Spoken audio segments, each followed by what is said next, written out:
Let's do the damn thing. Oh, you know what time it is. It's time to take it to the Birdland. It's about to go down. Hope y'all ready. Yeah, let's go. Come and roll with me to the Birdland. Friends got to giving you the word, man. Any other BS is absurd, man. Sports talk and they give it to you firsthand. They can talk Terps, they can talk O's. Yeah, they both lit. That's how it goes. Baltimore squad, Ravens and Poe. Better tune in. Here gonna show. Birdland, Birdland, Birdland. BS. Birdland, Birdland, Birdland. BS.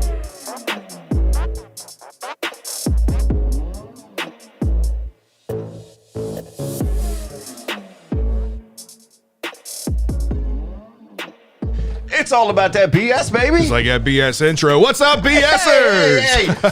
You hating on Vader? Nah, not hating on Vader. Just, not a big wrestling guy. I figured of everything, that would be the one you actually remember. I like it. What's up, everybody? Fred, Scott, James, and Drew in the studio. I like how you pick some like one of the oldest guys for one of the oldest guys. Go after yourself, sir.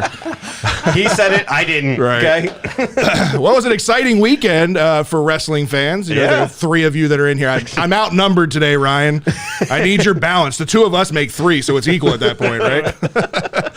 We got a lot to cover on this week's show, man. The Ravens, yet linked to another rumor. The rumor mill continues to go. Could a big-time NFC wide receiver be heading to Baltimore? We'll talk about it. He may be on his way out there. The Orioles are set to open the season on the road in Tampa, and we are just under 1 week away now from opening day at Camden Yards. I'm pumped. I'm ready to go. Too. We got to talk post-show about what we're doing and scheduling. We'll get that out there and let you guys know. You got to meet us down there. And the problem with all of this is... who's on first? What's on second? Like, who the hell is even lining up? I don't know. Tomorrow, we'll talk about it. You'll tell me tomorrow who's pitching? Okay, right, I got pretty it. Much. And this week's rundown, we're talking about an exciting weekend with athleticism and some nostalgia. A lot of things going on in sports world. God damn it. We should have put Who's on First as our show title today. That should have, that would have been good. But you can see Kamal, he's got his NWO. I love it. There you go. I love it. He'll do some wrestling. Represent. Wrestling. Well, before we get started, I got to tell you guys about the team over at Hassan, Herndon, and Bowers, man. I've been telling you about them for the last 2 years. More lawyers handling a much broader spectrum of cases now, still handling all your auto accidents and injuries at work, of course. But now the team at Bowers, Hassan, and Herndon can help you with family laws from divorce to custody to even child support. Save this number, update in your phone now, 667-220-6500. Call or text them anytime to get the team at Bowers, Hassan, and Herndon on the case for you. Wow, it's like the first time I've ever done that. That's all, folks. Yeah, I'm exhausted. All right, man. Well, we got to talk some Ravens. We're going to do our second rendition of our mock draft. We were going to do it last week, but we're going to do it this week now. Yep. But before we talk draft, we got to talk a little bit about the Bobby Wagner news that didn't happen for the Ravens. Obviously he ended up choosing to go to L.A. News broke, a few days ago that he was signing a 5-year, $50 million deal. Which when I first heard that, I don't know what your guys' reaction was. To me, I was glad that the Ravens weren't going to offer this guy a 5-year contract. And if that was what it took for them to get him, so be it. It is what it is. The Ravens were involved. We just didn't land him, whatever. But when you start hearing the details about this contract, it's really a year-to-year contract that actually the Ravens were, in the first 2 years, offering him more guaranteed money. Because that's what apparently the Ravens had offered him, was a 2-year, I think it was $18 million guaranteed contract. $10 million signing bonus. His contract hit for this year would have only been at $1.5 million or around that. And then they were offering him, I think, a total of $8 million. Right. Well, he winds up taking the 5-year deal. But in that first year, it was very similar with the bonus structure. But the second year was only 7.5 versus 8. Right. Which, okay, whatever it is, but overall, again, he's still looking. It's a 5-year contract. He's locked up. Plus, it's a player option for 2025. Right. 2023. Yeah, player option 2023. It was 2025 because it's 3 years. The player option is the last 2 years. Right. Yep. So it was 2025. So I get it, but I look. I wouldn't have wanted him to overpaid. If you're saying that our window is now, like a lot of people are, that's not a guy that you're overpaying for 5 years. The other part of this, too, is a lot of fans out there reacting, like, because everybody wants to see the big splash guys, right? The impact guys. And I get it. And Bobby Wagner would have been a great fit for this team at middle linebacker. There's no doubt about it. But it's not that the Ravens aren't doing things. It's not that they're not being aggressive enough. I've seen a lot of that on social media, that the Ravens just aren't offering enough money. They're not doing enough. They've missed on 2 big guys, blah, blah, blah, Meanwhile, blah. like we were talking about last week, they set the safety market with Right, Marcus Williams. Exactly. Let's So forget about that, yeah. people need to temper their expectations with this stuff. The Ravens are smart in the way that they go about business more often than not, right? They've obviously had some misses, just like every team does, but I'll take the Ravens front office on their decision-making over any other franchise, in my opinion. You want to know the thing that I'm not happy about this week? What's that? Nobody talking Rashad Bateman out of taking the number 7.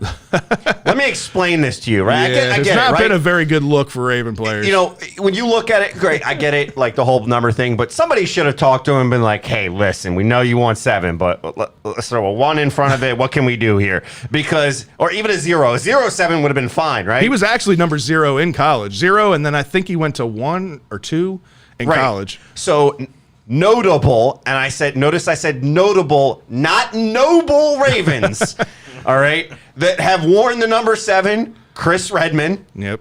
Yuck.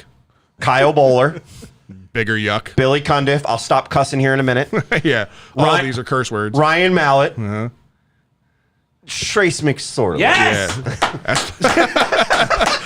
The PSU fan in the house. Oh, jeez. Nah, I said Trace McSorley, like, yeah, trust me. When I saw the Photoshop image of Bateman in the number 7 jersey, I got ultimate like PTSD right away, because everybody that's worn that jersey in a Ravens number has not looked good. No, has not played well. But whatever, it is what it is. This just is. It seems to be a trend though. This is now the 3rd rookie I can think of in recent time between Bateman, Patrick Hollywood. Queen, and Hollywood that all switched their number from their rookie year. Pretty interesting, So, right? Has it come out like why he did that? Because like why didn't he take was somebody number 7 last year that Nah, he could have had number 7 last year? 'Cause- Yeah, it was Trace McSorley at the beginning of the year. Oh, okay. Yeah. Well, It was Trace that McSorley makes until sense they then, eventually yeah. traded him. But, you know, these guys get in and they pick whatever numbers available at the time. And obviously, when Hollywood was drafted and when Patrick Queen was drafted, linebackers and wide receivers couldn't do the single-digit it had numbers at the switched. time, right? And that's what a lot of those guys wear in but college. last is year he single could digits. have, outside of, I mean, I guess 7, obviously, he could have picked any other number, but. No, I get that. I don't And care for wide receiver wearing single digits. Oh, no, I You mean, don't care for it? You don't like it? Or Nah, I don't. why is that? I think it looks better double digits. I think you can see a lot better when they're running down the field during their routes because you have the 2 digits compared to the 1, and it looks better. So you think from a quarterback perspective that it's don't easier mind- to target a wide receiver with 2 numbers than 1? That I don't mind a Interesting. I running never thought back about it. wearing a single number. I really don't care, and I don't care about the linebackers or the like free safety. But I think wide receiver needs two numbers, especially when you're wearing like a white numbers. Right. You can see that compared to just 1. I never really thought about it that way, but I mean, that's a can fair see it, point. yeah. Makes sense. But either way, I guess the people that really only suffer with this are all the people that have Queen and Hollywood and Bateman rookie jerseys, right? Yeah. What are they going to do about that? They're just going to go out and buy another jersey, right? Yeah. That's just the way it is. But either way, why didn't somebody in the front office have a conversation with Bateman, please? Right. But guys, we got to talk NFL draft. We're now 3 weeks away. Yes. April 28th through the 30th. Can't wait. EDC, Harbs, and Joe Ortiz had their annual pre-draft press conference today. Talked After a little their bit pre-draft about trip, the owners meeting. It was the same, BS press conference that they have every year. Very mum and just kind of short answers, not really giving you a whole lot. Team's going to have 9 picks in the first 4 rounds this year, right? EDC was very adamant in his press conference that this is a draft that they can't miss. He fully expects that all of these players in the first 4 rounds are going to be impact players right away. And that, to me, goes without saying because there's just so many holes on this roster. You're absolutely right. You can't swing and miss. You can't take a whole lot of gambles in this draft because these players have to come in and are going to play a lot of minutes as rookies. You know what I heard? What's that? This is a defensive draft. Oh, 100%. By the looks of this roster, this is going to be a defensive-heavy draft, no doubt about it. Yeah. We've talked about all the issues that they have at outside linebacker, defensive line, and we've talked about cornerback, but we haven't really gone in depth with cornerback because it's even gotten worse over the last couple of weeks. You know, you had Chris Westry just yesterday ended up signing with the Panthers, right? And I know some of you guys were bigger fans than Chris Westry than others. I was one of those. What do you mean some of you were the big fan? I loved Chris Westry. I loved him from a depth perspective. The injury and that game against the Bears was terrible. He was not ready. He should not have been out on the field. But I liked him as a depth piece and a potential. But it's obviously so does somebody else. The Panthers ended up picking him up. You got Marlowe and Marcus, your two top cornerbacks, coming back from injury, right? Yeah. So there's big questions there. Tavon gets cut due to salary cap issues, right? Mm-hmm. So Tavon's not completely out of the mix. He hasn't signed with anybody yet, so there could be a potting of bringing him back on a much more friendly team deal. I'm sure they probably said, "Look, come back to us by this point, and we'll offer you X amount, but you're not getting any more out of us. This is your best offer. This is our best offer, but we're going to cut you. We're going to let you go explore the market, and you come back if you don't sign anywhere or you don't like what everybody else is presenting to you. Right. Come back, and we'll acknowledge or we'll talk one of the two. You know, there's got to be something floated out there because I don't think, while I'm happy that they cut him because I think he was unproductive at times, I think at the same time they valued him. There was a reason they were willing to keep him as long as they did, and I think they still value him to an extent. The Ravens, at times, to a fault, value their players a little bit more than they should as far as trying to keep them and let them hang on to those rookie contracts and things like that. But for him, I'm not surprised. I think he will get picked up somewhere else, but it'll be after the draft. There's a lot of question marks with Tavon Young. For me, it's never been his performance on the field. That's been the question, on the field. When can Tavon Young actually show that he can stay healthy? He did that this past year. He's gotten beat a few times on the field, though. I mean, yeah, okay. Every cornerback's going to get beat a few times. Marlon got beat a few times last year, and he's a $100 million cornerback. It happens, right? Tavon Young is still, when he's healthy, one of the best slot cornerbacks in the league. I'm not saying he's the best, but he's one of the best, right? And obviously the money that he was making, he owes a lot of that back to the Ravens because he just didn't show up and he wasn't there. He was always hurt. So I'm hoping that other teams see that, his injury proneness, and that brings his contract value down and the Ravens can retain him because, again, we need depth.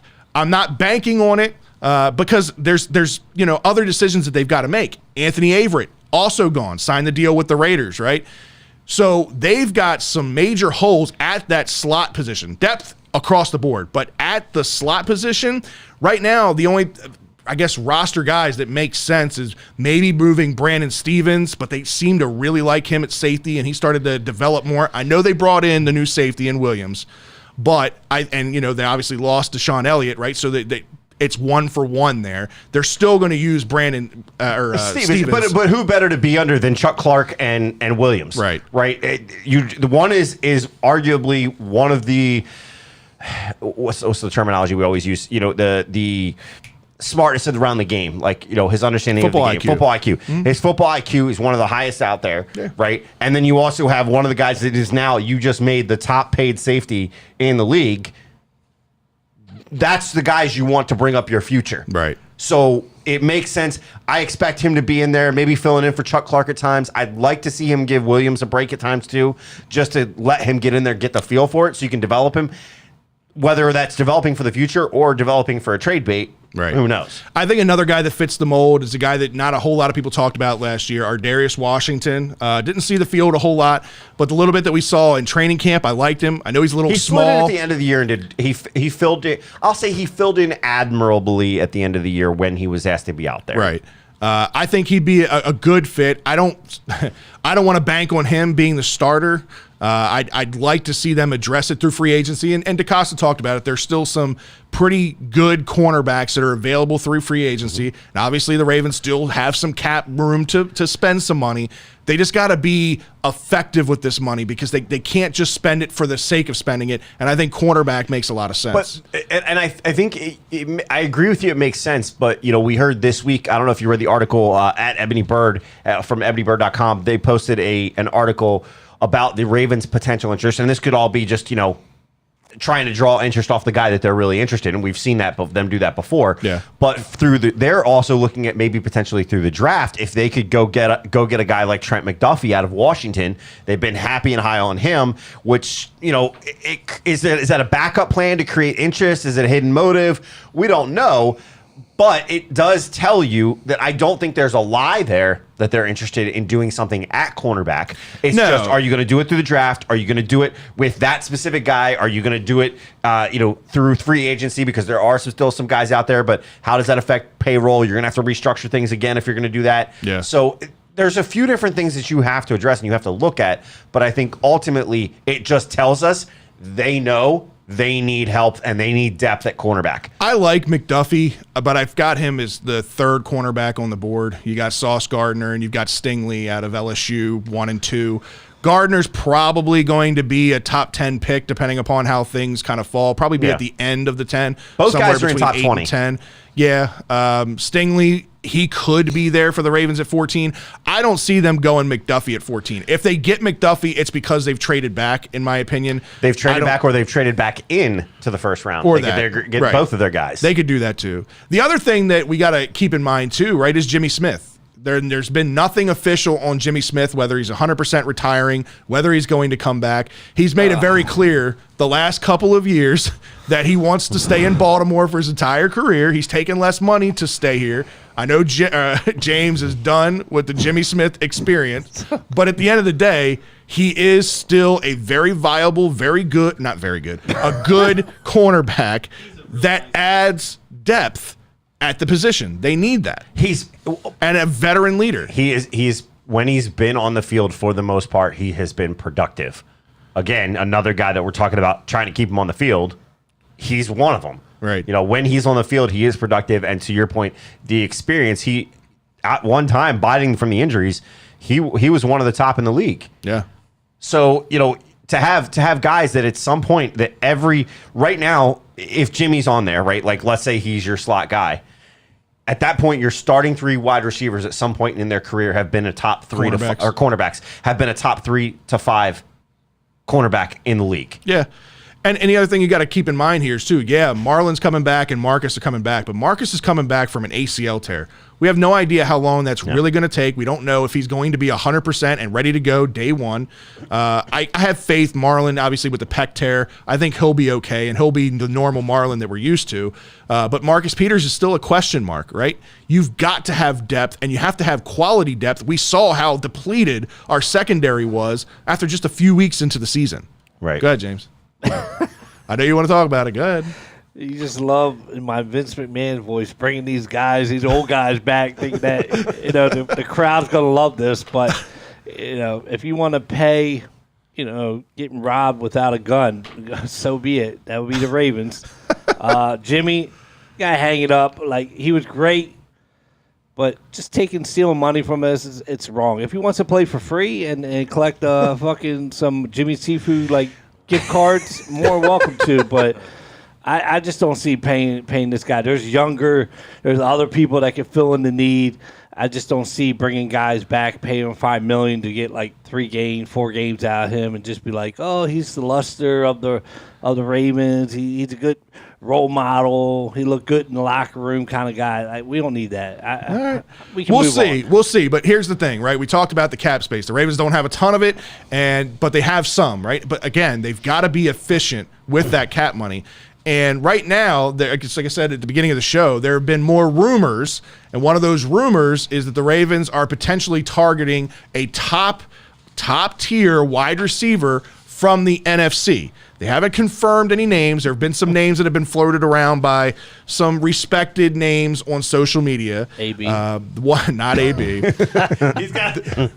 He's waiting until someone signs him so he can get that ankle fixed first. Yeah, right. Somebody else fixed this, and I'm going to sit out for the entire year. The name that keeps popping up in all the jersey swaps that we've seen online, DK Metcalf, right? The guy that we swung and missed on in the draft, completely ignored him until he went in the second round. Hollywood Brown was the first wide receiver taken. DK Metcalf would be great, right? But when you look at the contract, he's on his last year of his deal, right? And then he's going to end up needing a big contract. I can't imagine there would be a trade without some kind of sign and trade agreed upon with DK Metcalf. So that could eat up a decent amount of the cap space depending upon how they work the contract out if they did it.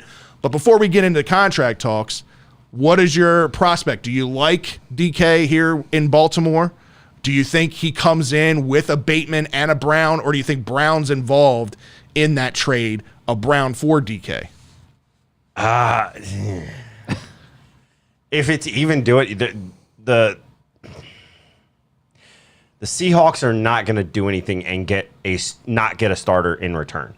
They need a starter or draft capital or serious draft capital. Yeah. DK at times has had his struggles, but I mean the guy can play football. We all fucking remember the video of him going, 65, 70 yards down the field, coming out of nowhere, chasing the guy down. The guy has There's our speed. corner. He has the ability to get past guys. The problem that I think some people have with him is the mentality. Where is he at with all the stuff from last year? But that's why every wide receiver, we've talked about this. right. Talent-wise, hell yeah, I'd love to have him. Cost-wise, what's it going to cost us? Yeah, I mean that's the thing that you got to think. You're going to have to get an extension worked out in that deal too. That's It's going to be exactly a what I was trade. saying. It's going to be a trade, and then you're going to have to immediately have the extension afterwards. Exactly, Drew. What's your opinion on DK in Baltimore? I mean, you hit the nail on the head right there. It's going to cost so much money because you're not. Yeah, he's not cut. You're not. If you're trained for that, you're not having another. He's not a rental for that. You're not a rental for that because then you're running into issues like when you do stuff like that. Then you're running into issues where you're having to, the franchise tag. Well, we're worried about the quarterback. Playing to that whole franchise tag thing, and I mean, yeah, let's say you bring in Metcalf, and Brown isn't in the deal. Right. You got those three wide receivers. You know, who's getting the ball? It's not your volume of things, of targets. I don't know why I said things. Your volume of targets is just not really there, and that's been his thing. Like he's one of the target hogs because it's literally just him and Lockett. Yeah, and I've heard Les Bateman's a bum, and you know what I mean. Like there's too many targets in the room. I agree with that, and some of the rumors that I've heard about DK is that he is that prototypical diva wide receiver that he does get in his feelings and complain a little bit when he's not getting targets. I think people love him. I'm not really impressed with him. He's Really? a specimen. He's a specimen. He's amazing, but I mean, I guess I think of it more of like a fantasy standpoint because I'm so big. But like, you kind of got this. He's a hailed wide receiver, but like, is he going to be like a world beater like Michael Thomas or Cooper Kupp or DeAndre Hopkins? I just don't. If you've got guys around you, I think he could. So here's the other thing, and this is We'll go back to James in a minute. what a lot of the chat rooms chiming in here too. The other thing that you got to factor in, Lamar, his number one boy is Hollywood Brown, right? I can't imagine that the Ravens are going to even entertain a trade for any wide receiver that would involve sending Hollywood Brown without getting an approval from Lamar Jackson I think first. he'll be fine with that. I don't know. I don't know. He's the one putting out Hearts tweets up. Exactly. He's the one encouraging the Exactly. backups. I did see that. So that it could be a trade for draft capital and keeping all three wide receivers, but that could create a cluster because you got three wide receivers that are going to want a lot of balls. We're going to want a lot of targets. Two ahead, wide receivers James. who won a lot of That's balls. why I said targets. I think you guys should start it with me because I know how I get. Good. I don't Get think attached to these DK. players. I don't think DK is a good fit for Baltimore. He's more of a good fit for like an Aaron Rodgers, Josh Allen, someone that can get the ball right there. Lamar can't throw that ball to a person on, to his outside shoulder or put it where he just throws the ball to where that guy's going to be. Lamar is not consistent of throwing that ball where it has to be. He gets To a target. He gets it there, but it's not. He's where an it's supposed area to be. thrower, not a target thrower. So what you're saying? I would love to have him here, but I don't think it's a good fit. Like I said, he's more like a Tom Brady, Aaron Rodgers. Okay. Matthew That's Stafford. fair. The opinion's fair, but so That's why he was so well with Russell Wilson. I know he's going to want out of Seattle. I Right. get it. I think he gets dealt on draft day, but he's not going. I don't think he's going to start Possible. with Seattle. But you put this up there, Thomas Morgan. There's no way the Ravens sign a mega deal for a wide receiver without a deal in place for their QB. A trade for DK would be a sign that Lamar deal is about to be announced. But yes and no. Whether Lamar is your quarterback now or quarterback later, I like you this. need somebody that's going to be a guy that you can rely on a regular basis. Tyler Ryan, Lockett is I like- super inconsistent. He's a boomer bust wide receiver. No, he's not. You know better why than he him, likes yeah. that? 'Cause He might be better than Hollywood, but I don't even. He think- likes ain't better Lockett than because of Hollywood. fantasy. No. He likes Lockett because of fantasy. I like That's why. Lockett here compared to DK because I don't think you have to spend the money. And also, he can. Okay, we're not budget diving here. We're talking about not budget diving. He's going to be. He's not a budget diver either. He's got a good. I know He can but put up DK's numbers gonna here. He can put up ridiculous numbers here. DK, All right. I don't think he put numbers. Let's switch gears here because it's not just DK Metcalf's name that's been floated out there. No. Like I said, there hasn't been a confirmation of who that target is. It's just that there's rumblings that they're talking to a top tier wide receiver in the NFC. The other name that's been brought up is a guy who hasn't played football in a little while, Michael Thomas. But when he was on the field, was very good. Granted, he played in a system under Sean Payton with a future Hall of Famer in Drew Brees, right? Yeah. A possession-type wide receiver, monster. a slant monster, plays over the middle, good size, uses his leverage well, great hands, always a 100-plus catch guy when he's on the field. But again, hasn't played football in a while, and obviously he is a little bit of a head case because obviously the whole situation with the Saints has just been bad. Yeah. I don't know the intrigue there. I liked Michael Thomas, the player, a couple years ago. I don't know if it's worth the risk, depending upon what the return You is. don't know because what you don't know. There was no return last year, so you don't know what the return Right. would be this year. So I get that, yeah. And I think any deal like that is going to be, you're going to have to give up more than any of us are comfortable with. Right. And that's Griff, I agree with you. He says if Lamar is an area target, DK is 6'4". I agree with you. yeah, he's got the wingspan to be able to handle it. Which That again, don't mean anything. Russell Wilson throws in the ball. He still doesn't catch it all the time. Right. yeah, I got you. But I think overall, I think when you're looking at a guy like Michael Thomas, I think again, on the field, there's nobody's doubting this guy's talent. Same No, with right. same with DK. Nobody's doubting DK's true talent as an athlete. But the thing is you have to look at the full aspect of what's going to come with it. Michael Thomas, another guy that's going to wind up costing you. Oh, yeah. Now, I do think what Thomas was saying is it does to me, on the flip side, getting one of those guys and having Lamar be like, okay, I like this guy, I want this guy, that might encourage Lamar to open the talks back up or have his, because now they're showing him, look, we're invested. You wanted a big target to go get. You've been chattering. We went and got one for you. Right. That you agreed to. Put up or shut up. Yeah. Well, listen, Lamar has been very active on his social media page trying to get guys. He's been a little bit outside of the box. We're going to talk about that in a minute. A little bit outside of the box with how he everything on normally social media. reacts on social media. Like I said, we'll talk about that in a little bit. But the other name that I wanted to bring up is a guy that I haven't heard linked to the Ravens, but you always got to think Washington is such a shit-ran organization that if you just make a phone call, maybe you can get Terry McLaurin.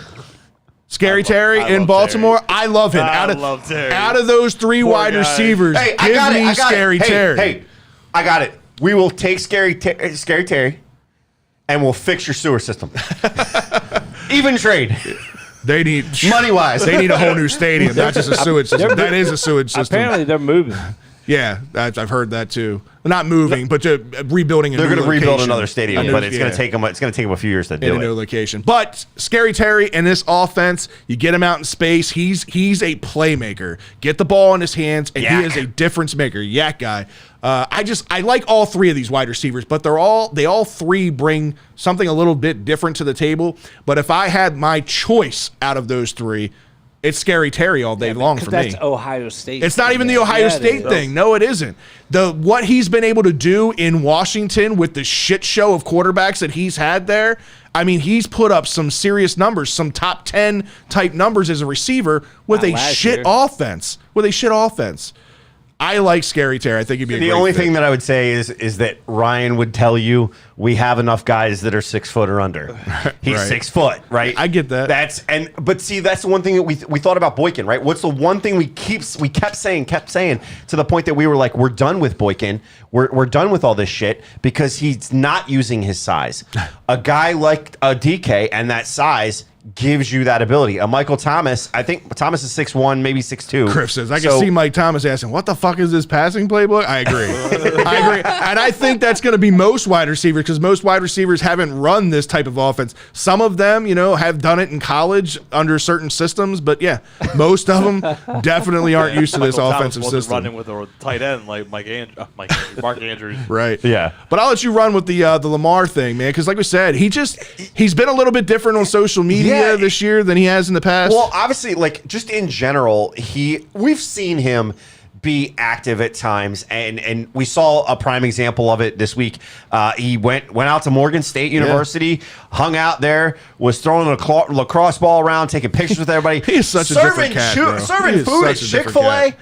Like just being a man of the people, Yeah. right? Like that's what you look at. He is a guy that he is humble in that sense. I think people mistake the whole contract thing with like cockiness. It's self-awareness. Like when you're aware that you have that talent, but you're using it and you're going out in the community. Like this is a guy that's going out in the community and at times with no fucking security. Like riding scooters, throwing the crossballs, serving up some Chick-fil-A. I mean, like this guy, I love Lamar, man. He's an interesting dude. He marches to the beat of his own drum, and that's okay. And look, I'm all right with it. He's changed his tune on social media, like you were saying, because people have been like calling him out, obviously, his whole career.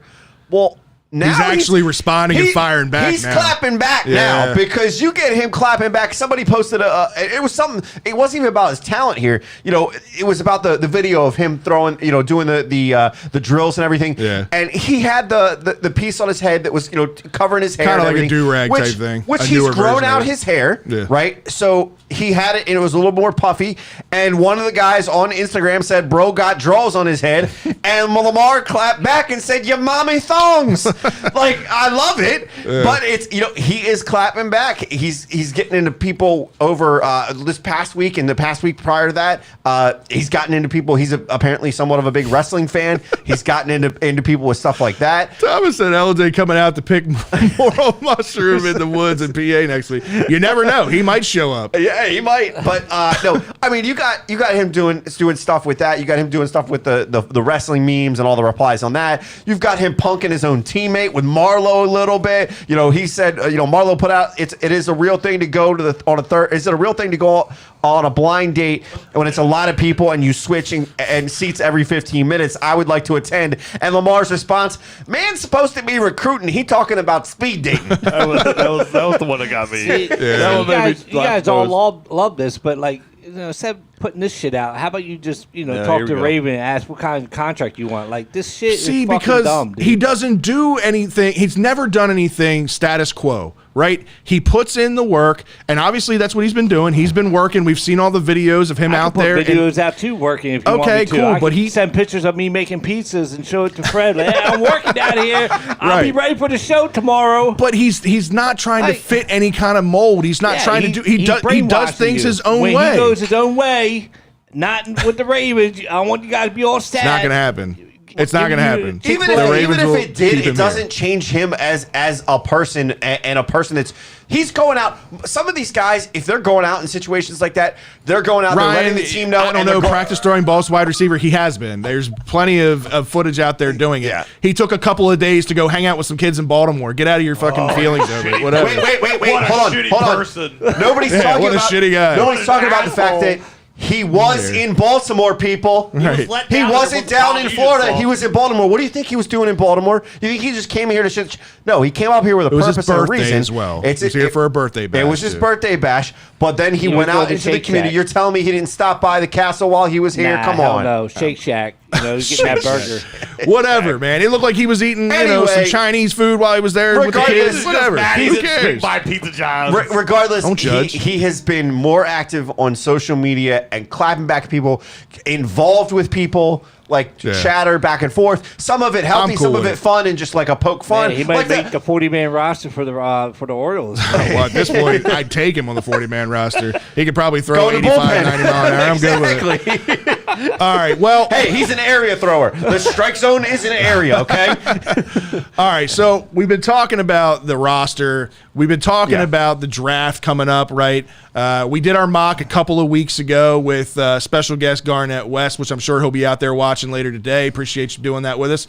we're going to do our own here live. We want your guys' feedback as we go through this thing. It's going to be a 4-round draft. That's all we're going to do is the first 4 rounds because that's, again, 9 picks. It's pretty much the majority of our draft right there. This is the 9 that the Ravens have to nail, right? These are the 9 picks. Now, the last time, we didn't entertain any trade offers. We're going to leave the trade option on, and if we get a trade offer, we'll entertain it. We're going to slow it down every 5 picks. We're going to pause the draft. We're going to look at names that are still available and decide whether or not we want to trade up, give up some draft capital and move up because there's only one guy left that we really covet there at 14 and we need to move up to the top 10 to get him. Whatever it is, every 5 picks, we're going to pause the draft and assess where we are. We've been talking about it for weeks. The top needs for this team right now, outside linebacker, defensive line, cornerback, and offensive line. That's the needs right now. The priority needs, Right. There's a lot of guys that are projected to go that fit the mold and those positions for us. So chances are we're going to have probably 2 or 3 guys that I think are in our top 10 guys that we're looking at that'll be available at 14. What's that, James? James says we apparently also need a punter. Not in the first round. Not in the draft. We need a QB. No, we don't. We're fine. All right, here we go. So we're going to turn this guy on so you guys can actually see what's going on. So we are using Draft Network. If you haven't done this, I like Jordan Davis as well. If you haven't done Draft Network, it is awesome. They have free app. They have a payable version. The payable version is where you can do the trades and stuff. But you can set. So we're going to do 4 rounds with the Ravens. And we're going to go ahead and start this draft. We'll pause it after the first 5. So the first one off the board, Hutchinson, Willis, Neal, Iquanu, and Trayvon Walker are the first 5. Any surprises there? Well, Trayvon Walker was a guy who, the last time we did this draft, slid down a lot further than the top 5. So obviously the scouts and all the people that are speculating had put him up the draft board some. So that's a guy. You got 2 of the top edge rushers gone in the first 5 picks. But the good part about this is there's a lot of edge rushers that are going to be available in this draft, especially early on. Thibodeau is still there. He'll probably go in the next couple of picks. Jermaine Johnson, the guy that a lot of people are projecting to us from Florida State, are there. Charles Cross will go early too. Charles Cross, that's the one offensive tackle that's available right now that I'd be all over for if we could get him somehow, but I doubt he'll be there. Yeah, he's probably not going to slide back. By the way, to clear up on the trade piece before anybody starts asking, we're not going to do a trade up in this week. In a future week, we will do trade up. We're only accepting trades. We're not actively. I shouldn't say we're not going to do a trade up. If somebody offers us to trade up, then we'll look at it, we'll assess it. But we're not going to actively go out and try to make trades. We're going to let the trades come to us this time. Ryan, it's Ojabo going down, changed edge completely. Yes, that is true. All right, so let's go ahead and continue the draft. Look at the next 5, round out the top 10. We've got there goes Cross, there goes Hamilton, and there goes Thibodeau, and there goes Jermaine Johnson as well. All right. A guy that people were looking at as an edge guy that could be there, but again, that Ajabu going down. He slides up. He was projected to be a 14-15. Now you're looking at him in 10-12, so that happens. And then wide receiver Garrett Wilson going out at 11 there. All right, so we're 11 picks in. We're 2 picks away from us. Don't start this yet. Okay. We've got the first cornerback in Sauce Gardner gone. Derek Stingley is still there from LSU, a guy that I'm very interested in. It's Jordan Davis, the interior defensive line out of Georgia, the combine freak, is still there. Trevor Penning, the questionable, I know a lot of people love this kid, and rightfully so. I mean, what he did at the Senior Bowl was crazy. There were some questions on his character and the way he finished blocks in that Senior Bowl that I didn't like. He saw something else that we sent on our phone because of the Android. Oh, right, exactly. Yeah. I like Trevor Penning. I don't like Trevor Penning at 14, but let's go ahead. Let's see what happens. Did you mention Davis? I did. Okay. Yeah. All right, so let's see. I'm going to pause it. So there goes Derek Stingley. All right, so our 2 top cornerbacks are gone. So in my opinion, we're not taking a corner at 14 because the only other cornerback that would be available here at 14 was the kid McDuffie. Yeah. And I just don't see him going at 4. I don't think the Ravens go. No, McDuffie I don't think so either. All right, so the Houston Texans, they make their pick. We got a trade offer. All right. How do we... Crap. I forget how to do this. If it's a New Orleans zip code, just say no. So there's arrows going back and forth between the multiple I forgot how to look offers. to see who just went off the board. If you hit the X. And then I can go back and hit trade. Yep. So it was the other corner went. So Booth. right now we're in a prime position to take Jordan Davis. I know a lot of fans out there like Jordan Davis. Scroll down a little bit.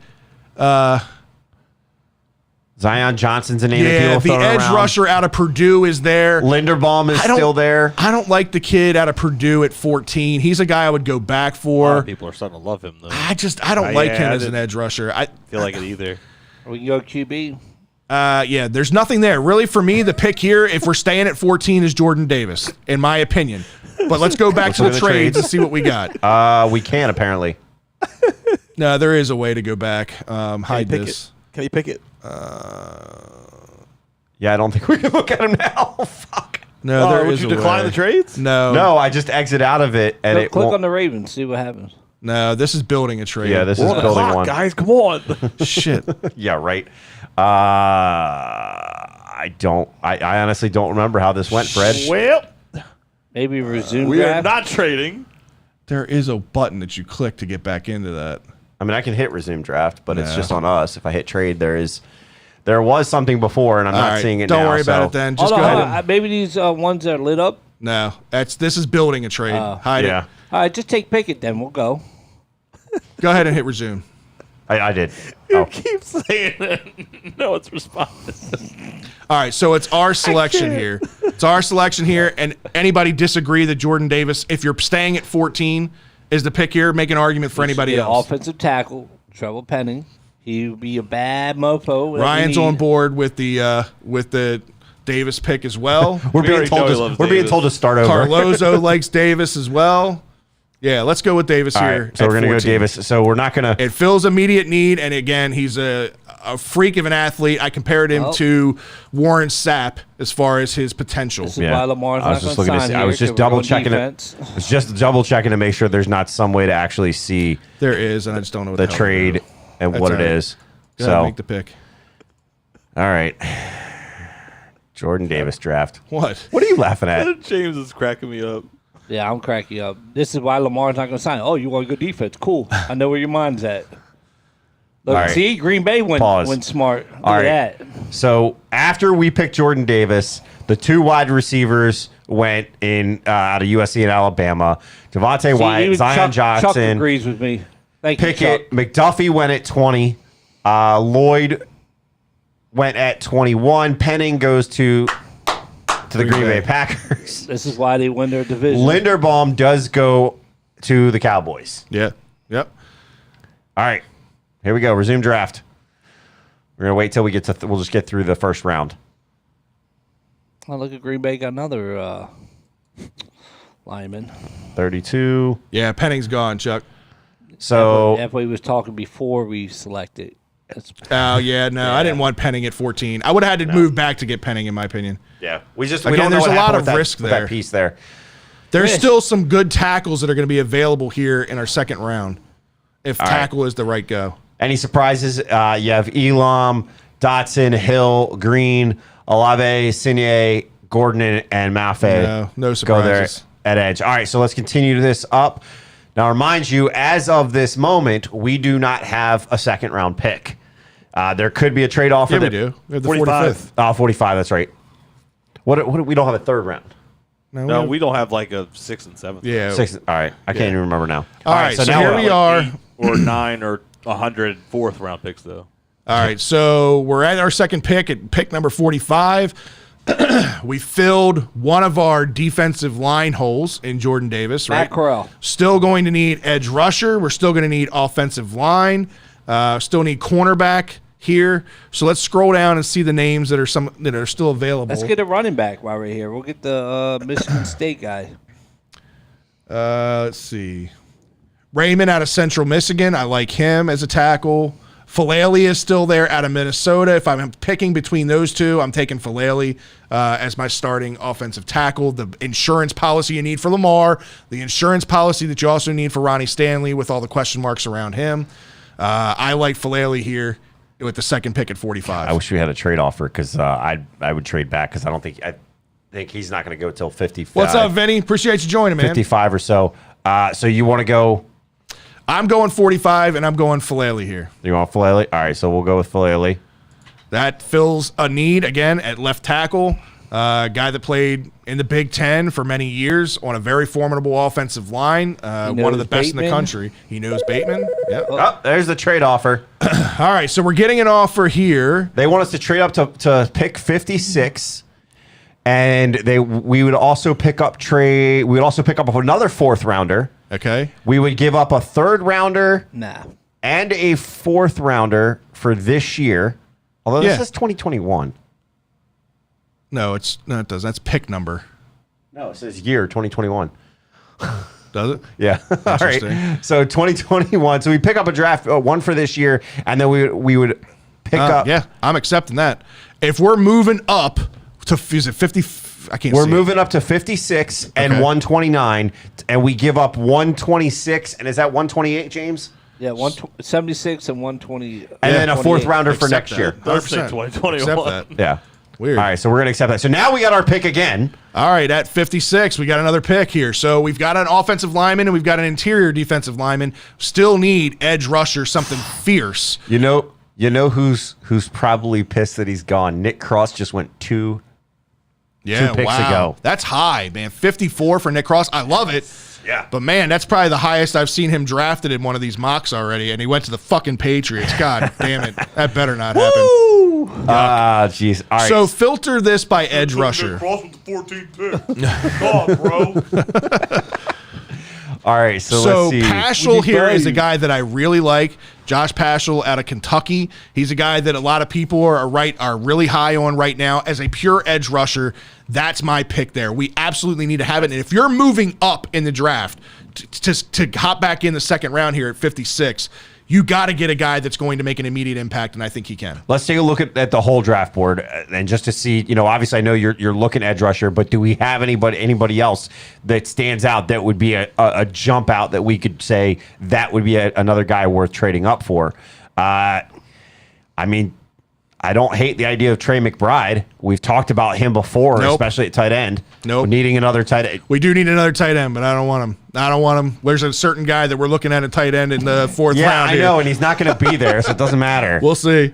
All right, so you want to go Paschal. Yeah, Logan Hall is the other edge rusher here. I like Paschal better. Yeah. All right, so we're going to go Paschal. What do you guys think? Yeah, a lot of the mock drafts I granted make a trade up into the 56th, but a lot of the mock drafts I've been doing, he's been a guy that's been like kind of. I mean, granted, I use Draft Network, so I guess I know some apps and websites could always vary, but a lot of what I've been drafting, like his is a name that's been there, and a lot of I've been reading up on him coincidentally, and like you said, he is definitely a pure pass rusher. Yeah. Not this. Okay, well let's go. We hope he could develop into a pass rusher, but at least in the meantime, he could be this, that, and the other. Well, that's what he's there for. 6'2.5", 268 pounds. Yep. He did obviously play in the SEC at Kentucky. The East. Ideal role is in a 4-3 base end. Multiple front schemes, which is great. I mean, he's versatile. Yeah. Yeah. No film I think evaluation Paschal makes a lot of sense. And now with the first 3 picks, you've filled 3 big holes. This guy Thomas wants to see who's at corner. Who's at corner? Let's go to cornerback then real quick and see who's available. Kendrick out of Georgia. Goodrich out of Clemson. Taylor. None of these guys are worth a 56 in my opinion. These guys you might be able to sneak in here in the 3rd round. Well, remember, we also just gave up a 3rd round. But we got another 3rd round in a return. We swapped. Yeah, we swapped up. No, we swapped this. Our next pick is 128. Is that the beginning of the 4th round? I'm not sure. Go to my picks. I won't show you. Yeah. Sorry. I think our next one is early 4th round. Now. There's no cornerbacks that I'd be willing to take this high. If cornerback was the goal, I'd be trading back here. But I think you can't trade back when you got a guy like Paschal on the board. Yeah. All right. So we're gonna go Paschal. All right, and let's simulate through this. Sit got back a little while. Yeah, it's got to sit back and watch. But I mean, how are you feeling though? All right, so right now you've addressed a big need in interior defensive line, and you got one of the most freakish athletes, right, in Jordan Davis. got guys like 350 pounds but can run a 4.7 He's your 40. interior offensive lineman of the future. Defensive lineman. Or defensive line, sorry. You got Hey, you never know. He could switch. You got Falele, the kid out of Minnesota, who's a big beast on tackle, could play left side or right side. So depending upon what you need based on Ronnie Stanley's health, you've got a guy that can come in and make an immediate impact. Okay, we got pick 100. Paschal, again, I think he could be a day one starter opposite of Owe. He's going to have to be right now with the way the depth is on our roster. But I'm happy. First 3 picks in, I'm happy. Hey, we got a trade offer here. All Take right. that camera off of Drew. All right. Yeah, sorry. There you go. I don't think so- anybody will. They'd rather see you guys. Yeah. All right. All right. So they're offering us, we would give up pick 100. So we give up our 3rd rounder to pick up another 4th and a 7th. Might as well. It's only 15 Wait a minute. slots. It's in that. 15 slots to pick up a 15 7th, though? 15 slots to pick up a 7th. Nah, I'm good. I think we have enough I'm good at the draft. We have 100, enough draftable players in this draft that 7th doesn't do anything for me, in my opinion. All right. So we're going to decline that. All All right. right, so pick 100. This is where, I want to start looking at tight ends, which you got, who's that? Yep. I'm pulling up tight ends here. So you got Dulcich out of UCLA, Jelani Woods out of Virginia, and there he is. But You've also got pick 110. 10. So you got 10 picks away. I like all 3 of these tight ends. I really like Woods out of Virginia. He's another big body guy. I think he'd be a good fit as a second tight end, receiving tight end, and a blocking tight end. He's an all-around guy. I just really like Chig's fit in this offense. That I think we could wait 10 picks and still get Chig. I think you could wait and you could pick him up. Look at safety. We should look at defensive backs. I think we should be looking at safety and cornerback here. So let's look at cornerback. So Mikhail Wright out of Oregon, Martin Emerson out of Mississippi State, Josh Roby out of Alabama. Click on right. I've heard his name, but I don't know what his size is. 5'10" and a half, 173. Too short. Played in the Pac-12. Is he more of a slot guy? Skill set fits any scheme if he's playing inside. Inside. That's my go-to. That's what we need right now is an inside corner. That would be, if we're going cornerback, that would be my pick there. So let's look Go at to- all. go to So safety. you want to look at safety. So safety, the next safety on the board is a projected 150 Guy from out of Cincinnati. Miami. That's Sterling Weatherford. This guy's Brian 6'3", 225. Let's see, scheming, nickel heavy defense with high frequency on zone. Go to Thomas says Woods out of Virginia. John, of course, is saying Chig. Go get Cooks. Go I to think Cooks. I Click on think that. we can get Chig in 10 picks. Personally, I would go cornerback here and I would lock up 6'1". that slot. Let's- I think this guy we What can were you wait till saying the Cook 4th for? round. I want to look at this. Yeah, good. Right 6'1", 6'1", 203. 203. I like Cook, but I think we can get Cook in the Scheme, Eddie. 4th. I think we can get him in the 4th. Yeah. What's his rating on here? What's his TD rank? Where's it at? Oh, he's 161. Yeah, we Yeah. can definitely get him in the 4th. Go cornerback here, in my opinion. We get the 80th ranked player, right? Isn't that what he was? Let's see. Gotta go up. No, he's 100, Or 101. 101. Okay. I like him. Again, he fills a need, right? We just talked about having a need at inside slot corner. I mean, I think I know, Darius there's a Washington. punter on the board from San Diego State. No, not interested. No, but we might be able to sign Jimmy for $5 million. So this will be a good pick right here. I'm trying to yield to your advice and say moving on from Jimmy. All right, so we're going to go right here. Okay. All right, so we're going to go right. This doesn't need to be a Fred only Joby draft. Strange. I'm dominating conversation. You guys can overrule me if you I'm want. giving guys with Pickett's and so the other, but we decided to go elsewhere. You're so unrealistic with yours sometimes. No, I'm not. All right, Yes, so you are. There's no These way are the the Ravens are worst making half the quarterbacks picks of that you all would even time. think about. These are Dulrich, some of the worst quarterbacks to hang that out. Dulrich was the only tight end that went, the kid out of UCLA, so Chig is there. We don't have another pick for a while, or we have Another pick 119. and 9 picks. I'm not risking it. I'm taking Chig here. Taking Chig here. Yep. Where is he at? This isn't a Maryland thing, man. As much as it's only Maryland because I've seen him, I get to see him. But I think his fit in this offense, he can be used in multiple different ways. Again, we've seen them use guys at tight end as halfbacks. We've seen them use them at, all over the field. And I think Chig is one of the better receiving tight ends, just underutilized in college. Yeah. All right, so Chig is here. We're going to go ahead and draft Trig. All right, so so far, ours is getting ready We to are come up here in going a minute. right down the list of needs, in my opinion. Go back to my picks. Interior defensive line, offensive tackle, edge rusher, cornerback, tight end. All positions that we said we're absolutely needed. Yeah. We still need more help on the defensive line. We still need more interior help because we don't know. Brandon Williams isn't coming back. We don't know what's happening with Calais Campbell. We don't know what's happened with Derek Wolf's back.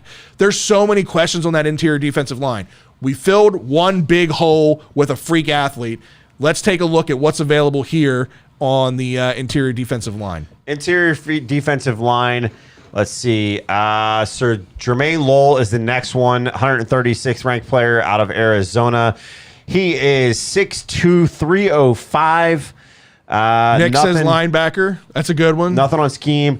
Linebacker I don't hate, but so hear me out on the statement. At some point, I think in the draft, latter half of the draft, the Ravens should consider and look at what is available as far as a running back. Oh, that's definite for me. So, When you guys were talking about Chig, I was kind of like, what's a running back situation look like? And the Ravens did say that they were open to drafting a running back. I get it. I love Dobbins. I love Gus Edwards, but come on.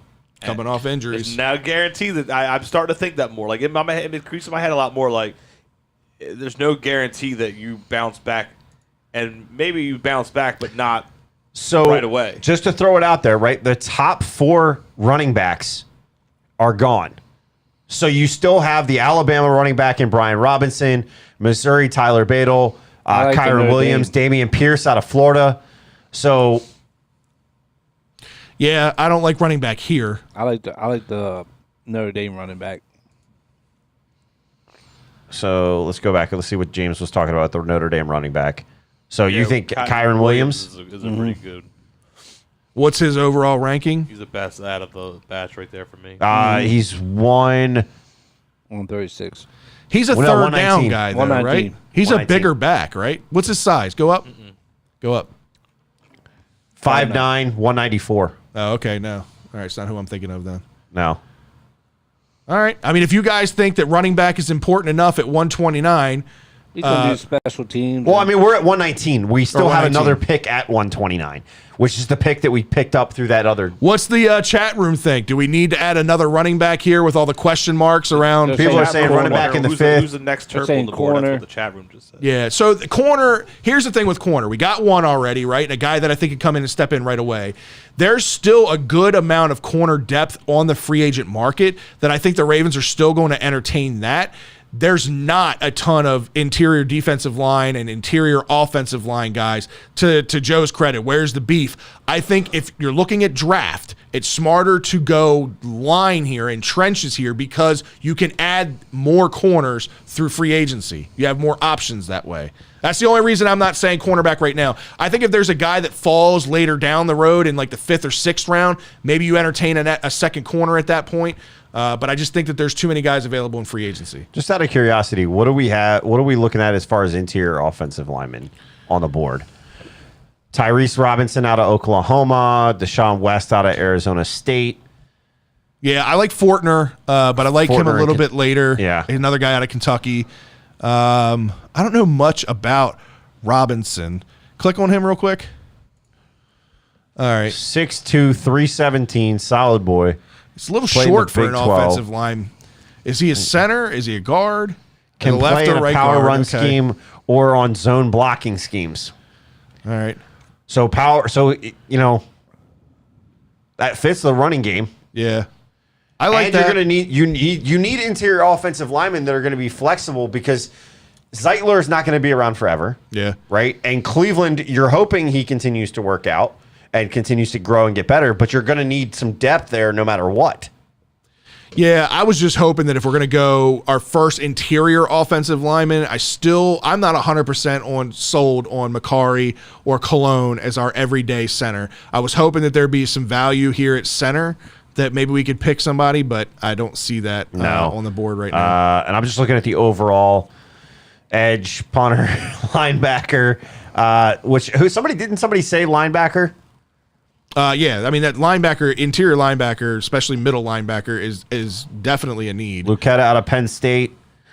Multiple front scheme with blitz-heavy tendencies to help manufacture free runners. Easy down, early down, hybrid linebacker. I guess he's more of a safety build then. He's 6'3", 253. No, that's big. That's a big boy. All right. What's his ranking? He's ranked at 107. Come on, tell me something about it. He's a Penn State guy. What do you know on this guy, Joe and James? He's he's better than any of the linebackers we have. Really? If we could have just shown Drew's face. He's better than Patrick Queen. I got a hard time believing you don't even know who he is. Yeah, I do. He's better than Patrick Queen. All right. All right. So what are we thinking? I mean, I know you were looking into your defensive lineman and trying to look at the most That's bang for our biggest buck. need. That's our biggest need right here. Again, in the third round, fourth round that we're in, you're looking for still impact players. You know, you don't want to go at a position that you don't necessarily need them to come in and make an impact. We have major holes on that defensive line with all the question marks of who's coming back and who's not. That's just my opinion on it. But I'll let you guys make the call on this one. I've made the first Joe five. says or he's whatever from it is. Canada too. He's from Canada. It's cold up there, so he knows I how mean, to play. you're the guys that you were talking about. So let's bring up the interior defensive linemen again, right? I can't say that I know much about them, but they're guys that we also could have available in 10 picks. Okay. So I think we go with the guy that's probably going to come off the board before anybody else that we do need some depth at, that we learned this year, especially with Tyus Bowser going down and not having that middle linebacker back there or not knowing who our middle linebacker is going to be. I think this provides you that depth and the fact that he can it sounds like he can rush the passer and be able to blitz a little bit more. Jacob, we got a tight end. We ended up getting Chigakonkwo from Maryland. Hey, Googs, any Last linebacker pick. from Penn State's better than Maryland. Ask your quarterback about that. What'd you say, Drew? I'm half joking, but you know, a lot of times it seems like that they draft two tight ends in a draft. That second tight end that gets drafted is the one like. Historically, that's true. That's true. All right, I'll let you make the call tight here. end isn't that I think bad. we go linebacker here. I think the guy that you're looking at is going to be there. I think we get the linebacker depth because I don't know what's going to be there. If we look at linebacker depth, what's going to be there in the later rounds? It's going to make it's going to make a bigger splash. Your next two guys are the two guys out of Penn State, a guy out of Baylor, Sanborn out of Wisconsin, which I do know that name, but that's 150. I mean, I don't hate it. It's a need. So We're going to go it since we've used yours on the other ones. Yeah. We're going to use mine on this one.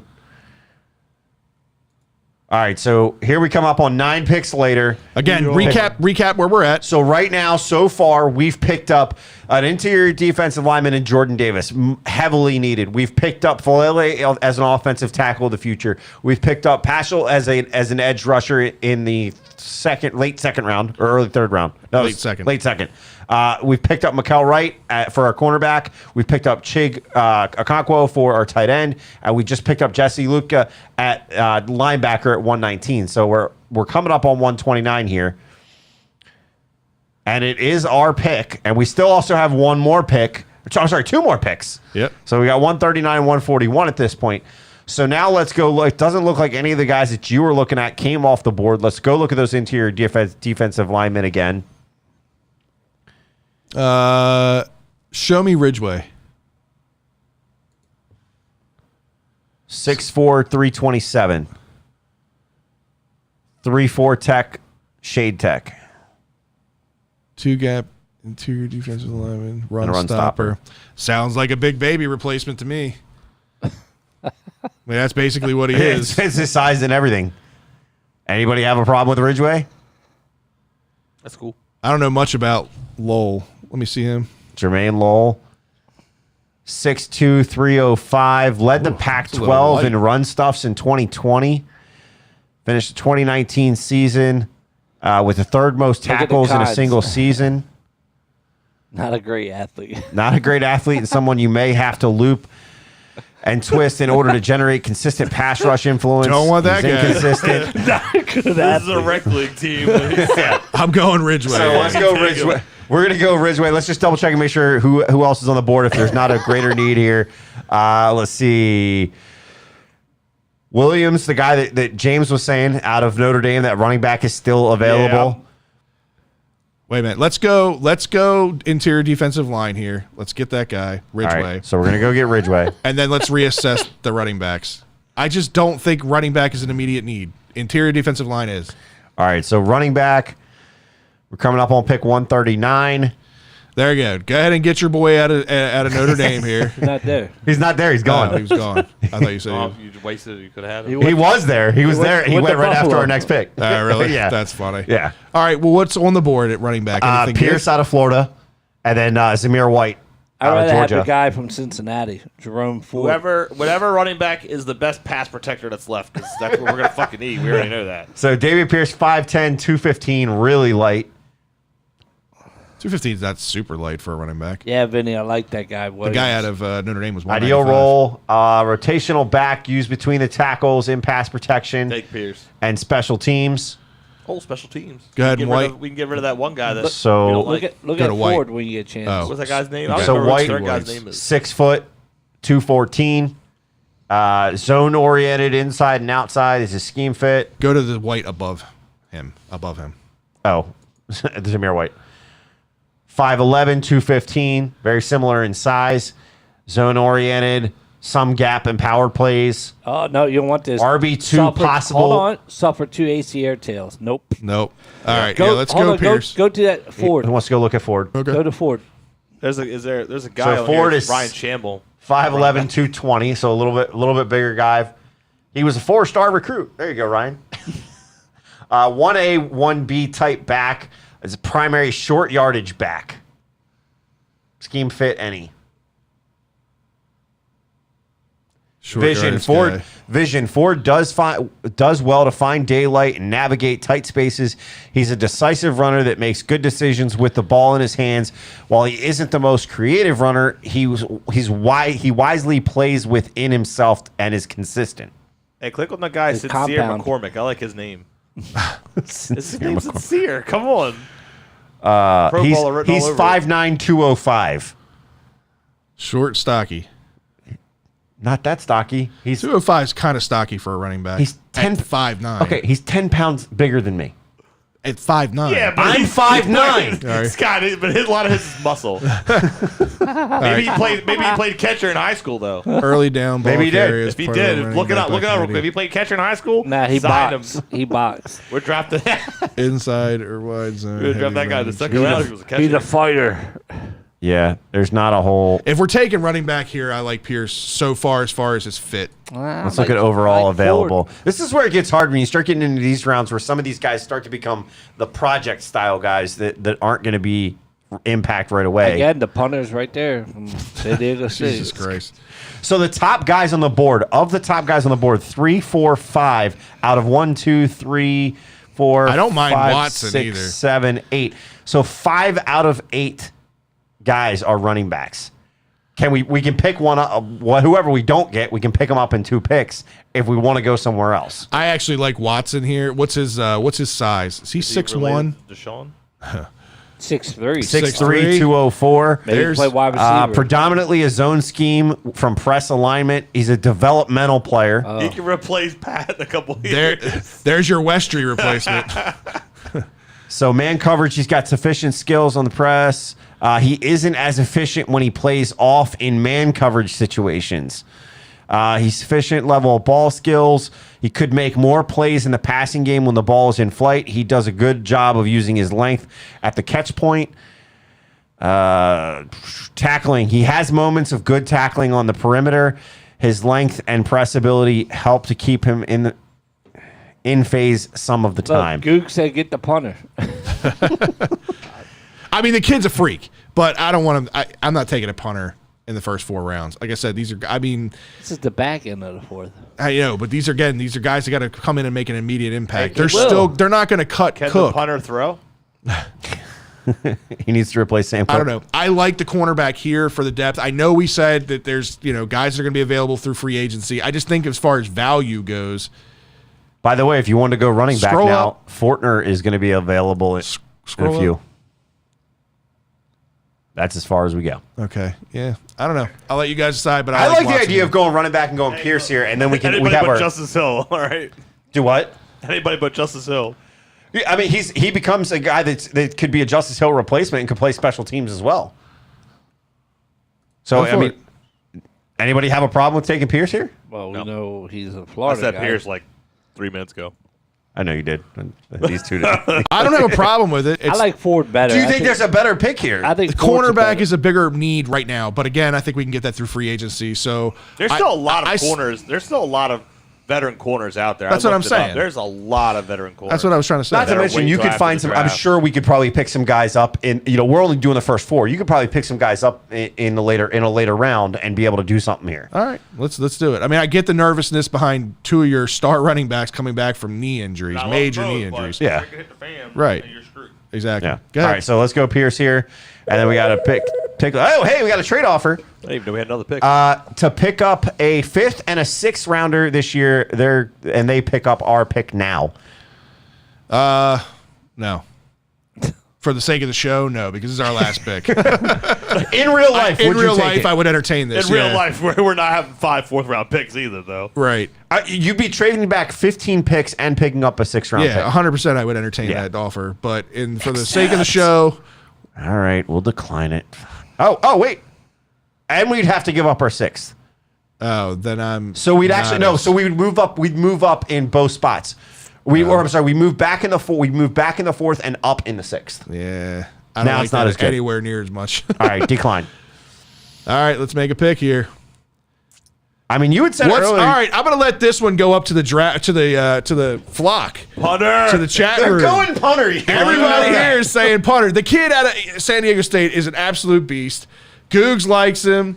What's Vinny saying? If they can get Williams late in the draft, we ran well behind offensive line at Notre we're talking Dame. about the That's running right. back. That's right. I'd say Watson, the cornerback. Again, that's the debate here, right? Is quarterback is a need, no doubt. But like you just said, there's a ton of veteran free agents out there. So do you Yeah. waste a draft pick on a guy where that you still have some cap room and you could sign some corners out there and fulfill it that way? Goog says punter. Carlozo says punter. It's just a draft. It's not the real thing. It's a Wait, draft. Kobe Bryant's still out there? Who? Kobe Bryant. the Yeah, cornerback? that's why I just pulled him up. Oh, the that's why I've got him up here. Yeah. That's going to be Out of Cincinnati, he was the number 2 behind I think Sauce. he's going to be a. And Cincinnati one of didn't those. win just because of Sauce. What's his size? He's 6'2", 185. I like it. I love the name. That'd be a steal. Oh, that's a big. That's a big. Everybody wants a punter, dude. He wore. what do you got? He All wore. right. He switched his. The punter over to Kobe Kobe's Bryant, number. the Stephanie quarterback says out of what's wrong. Cincinnati. Stephanie says what's wrong with Sam Cook. Sam Summers Cook's says getting QB. old. Look, man, you're Sam getting Cook's old. what, 41 at this point? He is declining. He's still one of the Yeah, better very punters, but declined. he's still declined. He's very declined. When you're at the 15-yard line, you punt the ball to the 45. The question is, would he be there in the 5th? Exactly, Vinny. He was definitely tested because Sauce was hardly thrown at this past year. Right. And I mean, Cincinnati was a very good football team. They were in the college playoffs, right? Him and Sauce both carried that deep. Like 100%. It was tit for tat with. Even if he's shutting down something, like you said, then obviously they're not going to throw Gardner's way. They're going to throw his way. See? They have no choice. John Still- didn't even know that Kobe was on the board. He switched his gear from punter to Kobe. I think the smarter pick here is Kobe. I understand, the like of we've had a great punter for a long time here in Baltimore, right?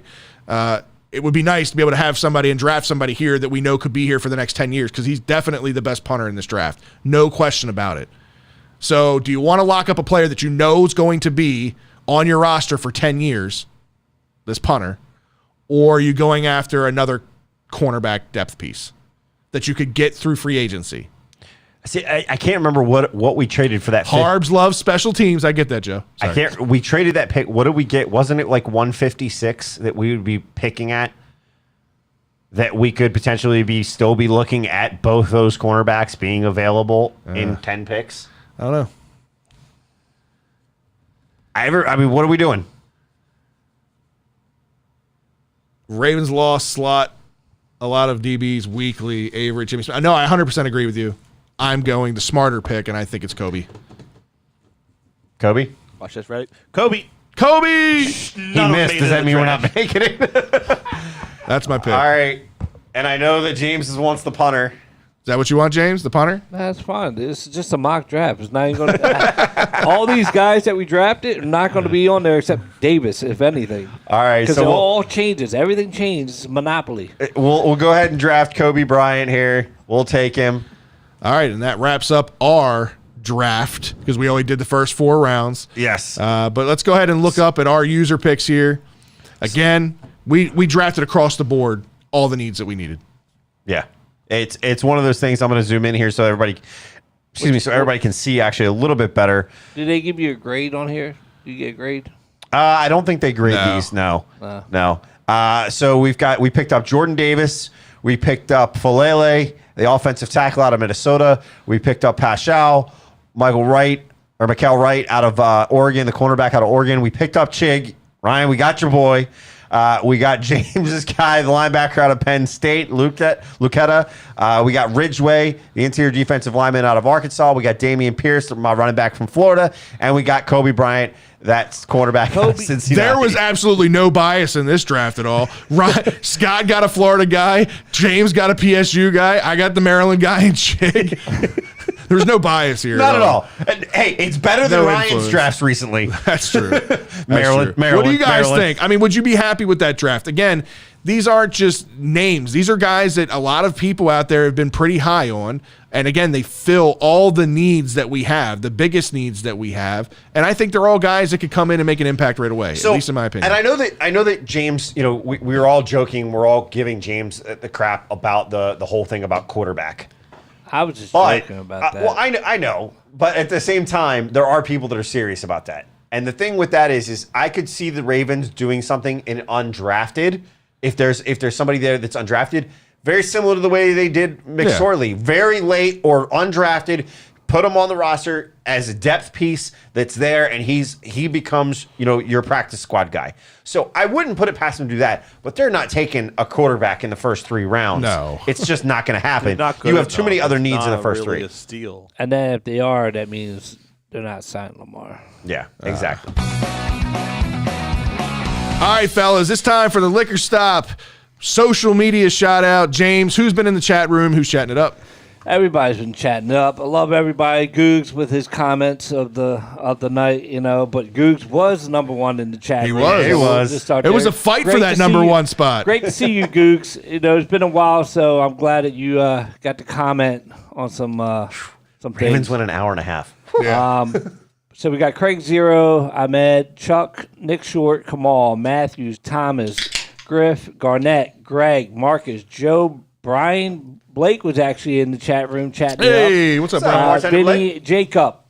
So if there's anybody I missed, I'm sorry, but I had it's been control of the chatting mouse up. for a little while. Yeah. Nah, I appreciate it for It's been sure. chatting it up. I'm glad everybody's been chatting it in, telling what we think. I can't wait to draft day in here because it's gonna be fun. It will. I can't wait to see people's eyes and reactions and all that. So Yeah, it's always fun. Where again, what We don't James have to alluding wait till to, like 11:15 this time for the Ravens pick. the last Hopefully. 3-4 years, we've done a live draft show for the first round, which we're going to do again this year.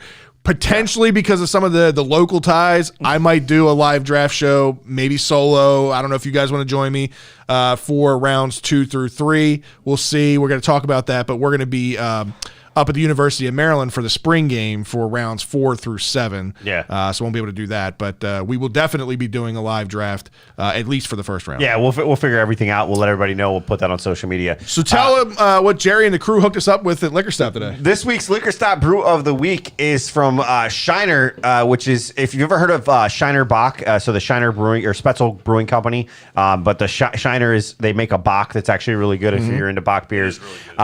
This is called Tex Hex. This is a cold, too. Desert Mirage Hazy IPA. It's a high IPA brewed with cactus water.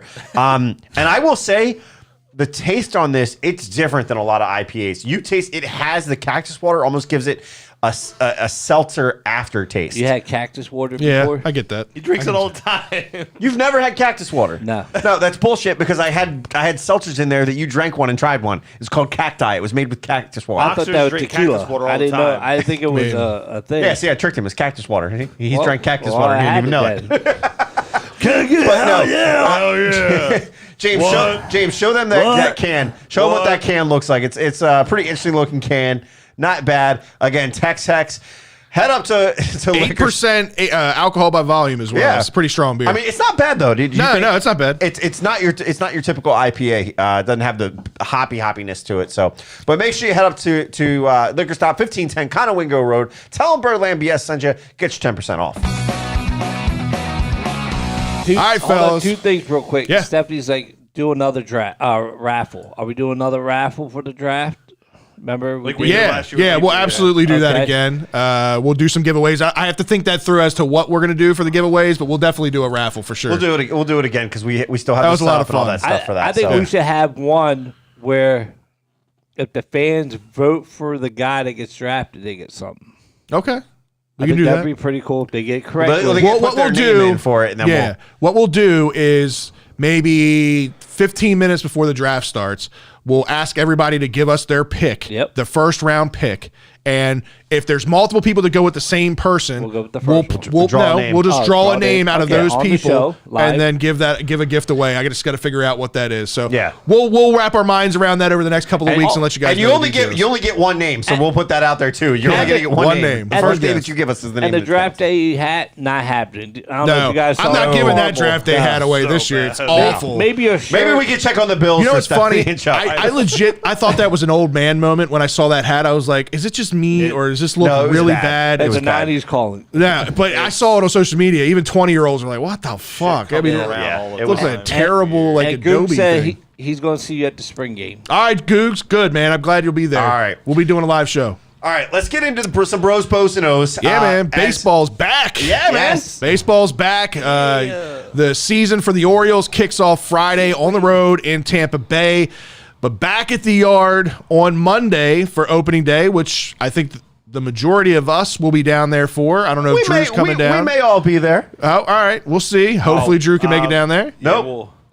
We'll talk. We'll after. talk. Okay. All right. The majority of us will be down there. I'll be down there super early, tailgating like I always do down there at Pickles Pub. So if you guys are going to be down there, it'd be great We'll to both see be you. down there. I'll be at Jimmy's. I don't know if anybody's going to the Jimmy tailgate, but I'll be They there. always put on a good show. So, Yeah. I'll be there. Just look for me or send me a message. But it's a special year for Camden Yards, man. It's hard for me to believe this, but this is gonna be the 30th anniversary of Camden Yards. Camden Yards turning 30 years old, opening their gates back in 1992, which was a game that I was at. I was 10 years old. Drew, you I celebrating? was 4. I was 10. I was 4 in there. old, and I was there. I remember it. It was, The big giant ribbon stretched across the field. Yeah, I remember it all, and it was crazy. and what they're doing, I think this is kind of cool. It's maybe a little gimmicky, but I think it's cool. They're doing promo for tickets, not for opening day, but for the first couple of series at 1992 pricing. For the first 2 home series games against the Milwaukee Brewers, the 12th and the 13th, so again, not opening day, and then the Yankees, the 15th through the 17th, with the exclusion, like I said, being the opener. Tickets are available for $4 for bleachers, $8 for reserve seats, $12, $13, and $18 for box seats, which is like 50% off to 85% off of what they are normally nowadays. Yeah, I think that's kind of cool. I gotta find out from my dad if he's getting a credit or not. Probably not. I got a question. Is there a possibility if we look into this for a Birdland Night out. Skybox rental for that price of The 92 prices. Notice they didn't mention Skybox Skybox, rentals on exactly. there. They conveniently left that out. No suites. But I can throw in $20 if you guys need it. Just saying. But for you Wiener fans out there, they're going to offer hot dogs at 1992 pricing as well. You want to know the other thing? Those hot dogs are from 1992. Yeah, right. But wouldn't surprise me. $1.75 at all the Camden Franks concessions locations. Max 2 per person, Ryan. You can only get 2 per person. They're just not. gotta It's make not trips. true 1992 because they're not true SKs anymore. That's right. Yeah, That's look at right. SK hot dogs, those are the best. I don't know. I think it's kind of cool. It might be a Yeah. little gimmicky or whatever, but hey, they got to do whatever they can do to get fans in the stands. They have to. No, I get it. It's I mean, and jokes aside, like you could put, the jokes on the Orioles with where we're at in life, but they've done that from time to time. Like in 2012, like when they were like, oh shit, this is work. Like you would have like a 2-for-1 special where they would have like a doubleheader and you could get in. Like you know what I mean? Like Yeah. they're doing things. I get it. It's pretty cool one way or the other. Like They got to do. They what did most so well that stadiums- Ryan bought into whatever that program was and then never even went to a Never freaking used it. game. Thank you for your donation, Ryan. But they need to do what like most baseball stadiums do, where they do dollar hot dog night. Yeah, well, that's $1.75. It was 1992. 1992 Well, I'm pricing. just saying, like, not Yeah. even with that's still better than like 1992. $7 hot dogs. I'll do it. Hey, $1 hot dog, 10-cent wings. Take me Yeah. back to my heyday, man. I liked it. Well, I mean, $1 beer. They have the seats that, heartburn. that not everybody like utilizes or whatever, but the left field picnic perch Yeah. seats. We've talked about those before. The value that you actually get with those because it's all you can eat up there. I don't know if they're still doing that with COVID and coming out of COVID. I don't know if that's still a thing, but at the same time, there are some values out there, even outside of this. There's some values to go to the game, have fun, that make it affordable. I think we're going to continue to see that. The fact that all games this year, kids are coming to for free. Right. So it's not just those certain specific games. So they're doing a lot. The one promotion they did last year, and I was sad I missed out on it, and I hope they do it again because this would be a good Birdland BS outing, was last year they did crabs on the field with picnic Watching the tables, game. watching the. No, I don't know if they were watching the They game. were If they were watching the game watching on the a West Coast. movie. They were on the West Coast. Okay, they're watching the game. Either way, you sit down at the picnic table on the field, eat crabs, watch the game. I think that was kind of cool. And Yeah. the tickets weren't that price. It was like $60, I think, a person or whatever. Which, No, it's to like be honest it's with you, like 120. was it 120? Okay, But even still, it was like all you can eat crabs, all you can drink beer and And everything. you're on the And field. you're on the field Right. and you're watching the game. So you're paying for the experience at that point. Yeah. But even still, it's something fun. They sold out. So I Right. mean, it clearly works. So it wouldn't surprise me. Here's the deal.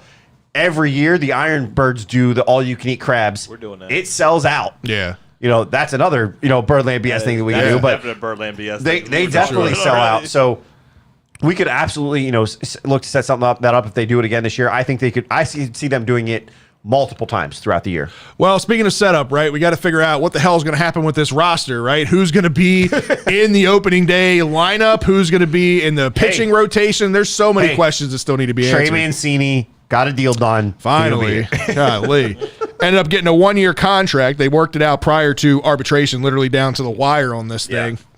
Deal includes a mutual option for 2023. To me, I think this is the writing's on the wall for Trey Mancini in Baltimore. It's a matter of time. Unfortunately, I think before he's dealt. Right now he's $7.5 million is what he's going to count against the cap. Count against the salary this year. So he is the highest paid Oriole, not counting Chris Davis this year. No, even counting Chris Davis. Chris not Davis a is only Chris. $5.5 Oh, million right. this It's year. $5.5 Chris. million this year. That's right. His number went down. Yeah, fuck you, Chris. even Alex Cobb is 6.5. Right. Right. I don't know. Listen, I think we all agree that we all love Trey Mancini, but to James's point, you got to get over that emotional hump, right? And if you're really buying into this rebuild, you don't make a move for Trey Mancini for just the sake of making a move as a salary dump. But if you get the right offer for a team that's in competition that needs that, extra boost in the lineup, or a guy that can give them some, a replacement at first or an outfield, we'll see what happens. And the writing's on the wall on that piece too, right? Because in spring, he's been working out in the outfield, especially, out in left field. They've had him out in right field. They've had him at first base. They're trying to show versatility. If they can do that, it's all these things are furthering the idea of trade. There's been interest in trading him before. It just was never the right situation. So I think that puts it out there. And I think you're going to see a lot of Santander and Mancini in the outfield. Mm-hmm. If they're both out there, Hayes becomes your DH. I can see a mixture of this outfield. Hopefully, we talked about it before the show. Hopefully, fucking DJ Stewart is done. Yeah, exactly. Yeah, right. Voldemort, you mean? You're right. We don't say his name. He who is not named. That's one of those things that you really think that they're going to do something, which scares me with the DJ Stewart thing, because do they keep him as depth knowing that their intention is to trade those guys? No. I just don't. I think we have a ton. Because if you don't do that, you got to bring somebody else up. We have a ton of outfield options. There are guys that are still knocking on the door down in the lower levels that haven't gotten an opportunity yet. I'm done with the DJ Stewart experience. And again, Trey Mancini, as much as I love him and as much as I want him to be here, to Drew's point earlier when we talked, he's 30 years old at this point, right? How much more good value years do you have left in Trey Mancini? His trade value from here continues to drop over time as he gets older. So I think if you're going to maximize on a deal, now's the time to do it for Trey Mancini. And again, the other thing you have to temper your expectations as an Orioles fan is our value for Trey Mancini is going to be far larger than any competing team. And Tanner just hit the nail on the head. If fans were pissed that Tanner Scott and Cole Sulser got traded, fans would be pissed about trading Mancini. But there are 3 to 5 options in AA or AAA or MLB that could fill his role. And you hit all the nails on the head. Exactly. That's exactly what I'm saying here. It's one position that we actually do have some riches at as far as depth goes. I'm not saying that we're loaded at outfield as far as talent goes, but as far as some depth options, and again, pieces that we need to clear away. We need to clear a path for guys to get opportunities. And Trey Mancini, I think, becomes more vulnerable at that point. He does, but this whole contract situation, it triggers the other guy that people are looking at. Oh, you mean the opening day starter? Yeah. The other guy that people are saying not the same things as far as age about, but as far as, you could trade him. His value's high right now, and that's John Means. You don't have a deal done with him, which if that is your intention, it hurts trade value. If it's not your intention, it's fine. You're worrying about this year. You're getting through this year. Then you can worry about next year with arbitration. So John Means is intriguing to me as far as a trade piece. And here's why. I don't think his value is high right now to the outside world because he hasn't been able to finish an entire year without getting a tired arm or without something happening to him, right?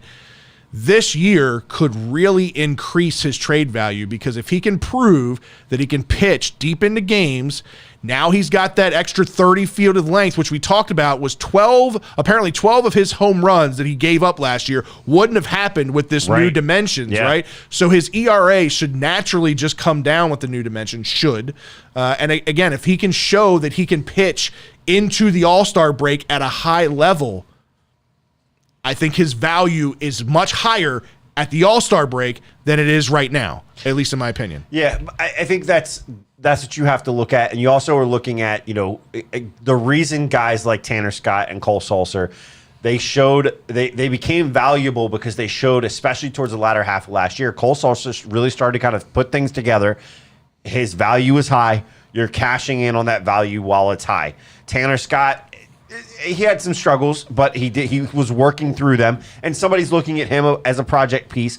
But you're also picking up, you picked up an outfielder, another left-handed pitcher, a competitive balance round B pick, and another player to be named later all from the Marlins. Honestly, I don't think this is a bad deal at all for either team, but for different reasons. I mean, this is going to leave the Orioles now with 38 people on the 40-man roster. 39.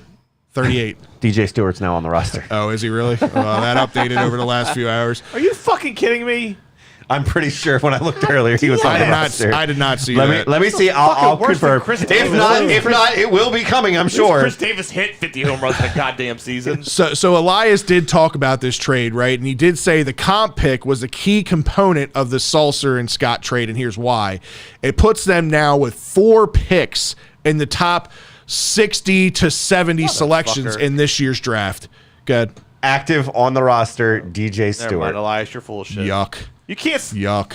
You cannot. I'm not full of shit. We're gonna get. No, I didn't say you're full of shit. Oh, I thought you. Elias is full of shit. You can't sit here. I think we're gonna get to it later, so I'm sorry to bring it up. You can't sit here and pretty much shit on the starting pitchers that were here before you, and not shit on a guy like him who was here before you that sucks.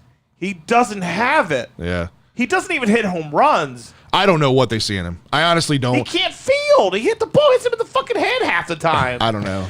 The reason he's on there, I mean, you do have Tyler Nevin on there as a right fielder, but you also have Jorge Mateo that went down. So there's a depth piece gone in the outfield. So that's the reason that I think they wind up abbing it. I mean, the only other guy you got is McKenna, but McKenna honestly wasn't much better at times. No, I mean, I'm not a big fan of either one of them, but I'll take McKenna At over least Stewart. McKenna can yeah. catch the fucking ball. He can. Well, McKenna can catch the ball, and he's young. But Doesn't run let's- forward when he's supposed to run backwards. Let's dive a little bit more into this trade, right? Because I know some fans were up in arms. These are two guys that you had pegged for your bullpen going into the season, right? And Scott and Salser. Scott obviously was the younger guy that, showed a lot of potential. His velocity was great. The problem was always his control. His command was never there. And, he's been here for a few years and had a few opportunities and hasn't been able to put it together. So I'm okay with Scott going. Salser, to me, I mean, he was just a dumpster dive find that you had a couple years ago. Pitched well, but again, he's 32 years old. So how much of the future was he really a part of? Yeah. These guys that they're getting back, Guerrero, I like him a lot. He's a 17-year-old kid, 6'3", and he's small. He's like 165 pounds, so he doesn't have a ton of power right now, but he's 17. He can put on weight very quickly. He can. Remember Manny Machado, when he was coming up through high school, was a stick figure and immediately put on weight over those first couple years. So, and Guerrero, apparently from what I was hearing, was running up against the AA squad a lot this year on the backfields in Marlins camp, which speaks highly as to what the Marlins thought of him, because the Marlins didn't want to part with him. The Orioles scouts must have been there and seen something in this kid on those backfields that they liked. He was originally in the Dominican League, right? Right. In the Dominican Spring League or something. Right, exactly. And then the other key piece that they get in this, Antonio Valles, left-handed pitcher, 25 years old out of Florida State. What I like about this kid is the opposite of Tanner Scott. You talk about a guy having command issues. Well, pitched in single A, high A, and double A last season, his first year of pro ball, posting a 2.5 ERA, a .86 whip, 93 Ks to 11 walks. Through 99 innings pitched. Highest graded changeup and control in the Marlins system, the 34th rated prospect that they had in their system. I like this. This is a good move. 25 years old, still plays into the future. I like it. The only thing about this whole trade, and this is where the big question mark comes in, because you just got rid of two guys in the back end of your not of your rotation, but the back end of your bullpen that you've been using for the past year and a half as your closers. Yeah. So who now are the Orioles looking at and pegging as their next closer? My guy, Jorge Lopez. How many times are they going to be in a closing situation? This is a guy. Yeah, true. How many opportunities are they ready to get to close a game? But Jorge Lopez, I think, is a perfect fit as a closer for a few different reasons. He pitches great for those 2 or 3 innings that we talked about, and then things fall apart. The starting experience doesn't work. But what he can do is he has heat when needed in short bursts, right? That first inning or two, he is lights out. He's got good movement on his fastball, and he's got good command of the strike zone. So I think he's a great fit for an immediate stopgap at closer. But who I'm looking at for the future. I was going to say, you're going to go with the guy that I like. Yeah, this kid, again, he's got some command issues. Felix Bautista. Armando Benitez? He does have Benitez vibes to him. 6'5", 190. I like him. 26. 26. That's my worry, but at the same time, he could be really good, though. Averaging 99 mile an hour on his fastball, is pegged at like 101, 102 at times. This kid has got serious heat, and what I like about him is he's got a lot of downward movement on that fastball as well. So it's not just a ball that's coming straight at you and it's pretty and all you got to do is time it. This ball has some movement to it and it's down. He just needs to work on his command, right? And that's where the Orioles need to show improvement from a system standpoint, that they can develop this guy, because they didn't develop Tanner Scott. Correct. To fix it. However, can they do it with if him? you look at his numbers last year, as far as, you want to talk about, we're talking about what he's doing. When you look at him he went through all 3 levels last year. He went through Aberdeen, Bowie, and Norfolk, right? In that time period, he had two save opportunities, 5 save opportunities, 7 save opportunities. All right, so what is that? 14 save opportunities. He wound up walking away with 11 of 14 saves. That's not bad. Not bad. I mean, again, For a guy with control issues, that's not bad. If you can hone in on his control, get him focused in. He is on the active roster right now. You can let him sit there. You have that backup in Jorge if you need to. But one of these guys is going to be a setup man, and the other one's going to be a closer. Felix Simple as that. Bautista won't make the MLB roster probably for another year or two. You won't see him crack the MLB roster because he's still got a lot of growing through the system that he needs to do and a lot of things that he needs to prove, again, with the control. But as far as just pure stuff, making the roster. 100%. No, I was going to say, per the Orioles, he's on the active roster right now. He's making the active roster. He's making it this year? This is the active roster. Yeah. He is right down here. He is on the active roster. Okay, I didn't think he was on the 28-man. Interesting. Okay, well, then that changes my whole thing. Then, yeah, I think then you're right. He could be an 8th and 9th guy, and they could go with a flip-flop back and forth to see who's got the hot hand. For the first month or two, see what happens, see who fits better in which role, and then go from there. Well, as much of a shit show as that is, I think the bigger shit show, in my opinion, might be the starting rotation because beyond the first 2 guys, who do you got? Right? Yeah. Who is going to be your starting 5 rotation? Well, it could be a 6-man rotation. We'll see. Right, it could be. I mean, right now you got John Means pegged as the opening day starter. Mm-hmm. You signed Jordan Lyles to be your number 2. I'm not a huge guy on Lyles, but I think he's definitely our best option right now. He gives up a bunch of hits and a bunch of home runs. Hopefully that wall will help him in that sense because definitely didn't like him with the previous wall. His potential here anyway.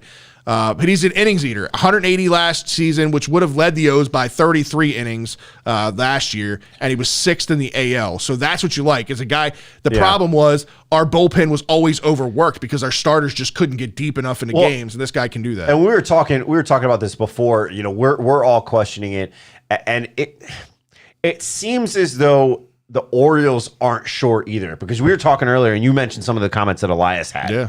And that was the fact that, you know, he mentioned, obviously our pitching staff, it's going to be a struggle sometimes to cover innings, and it's something that we're certainly aware of and worrying and talking about. That's a big statement right there. Elias doesn't sugarcoat his words. No. He speaks from the cuff. But he says, we're counting on John Means and Jordan Lyles. Once they get built up and hopefully remain healthy and be strong, we're still counting on this group of Zimmerman, Lowther, Kramer, Ballman, the guys that are on the 40-man roster, Keegan Aiken that we've been pitching the last couple years. Some of those guys need to step up. That's why we're struggling right now, is because we haven't gotten a real cemented breakout from one of those guys, and we've had high hopes from them and want some of those guys to click this year because it's going to be tough if they don't, and we're going to have to move on to other people. I love that upfront statement. Yep. Put some fucking fire to their feet. If you can't put it together, you're out of here. You're going down. You got Grayson Rodriguez, you have DL Hall, you have Kyle Bradish, you have Kevin Smith, and that's just the first 4 that I named off the top of my head. The fucking guys, he's right. And a big part of it is they aren't guys that he drafted. They're guys that were already here. I mean, Dean Kramer was the second piece of the Manny Machado deal, and he's done nothing. Right. Yeah. You know what I mean? These guys have done nothing. So I look. You don't. You can throw it back at him like if you're crapping on your players.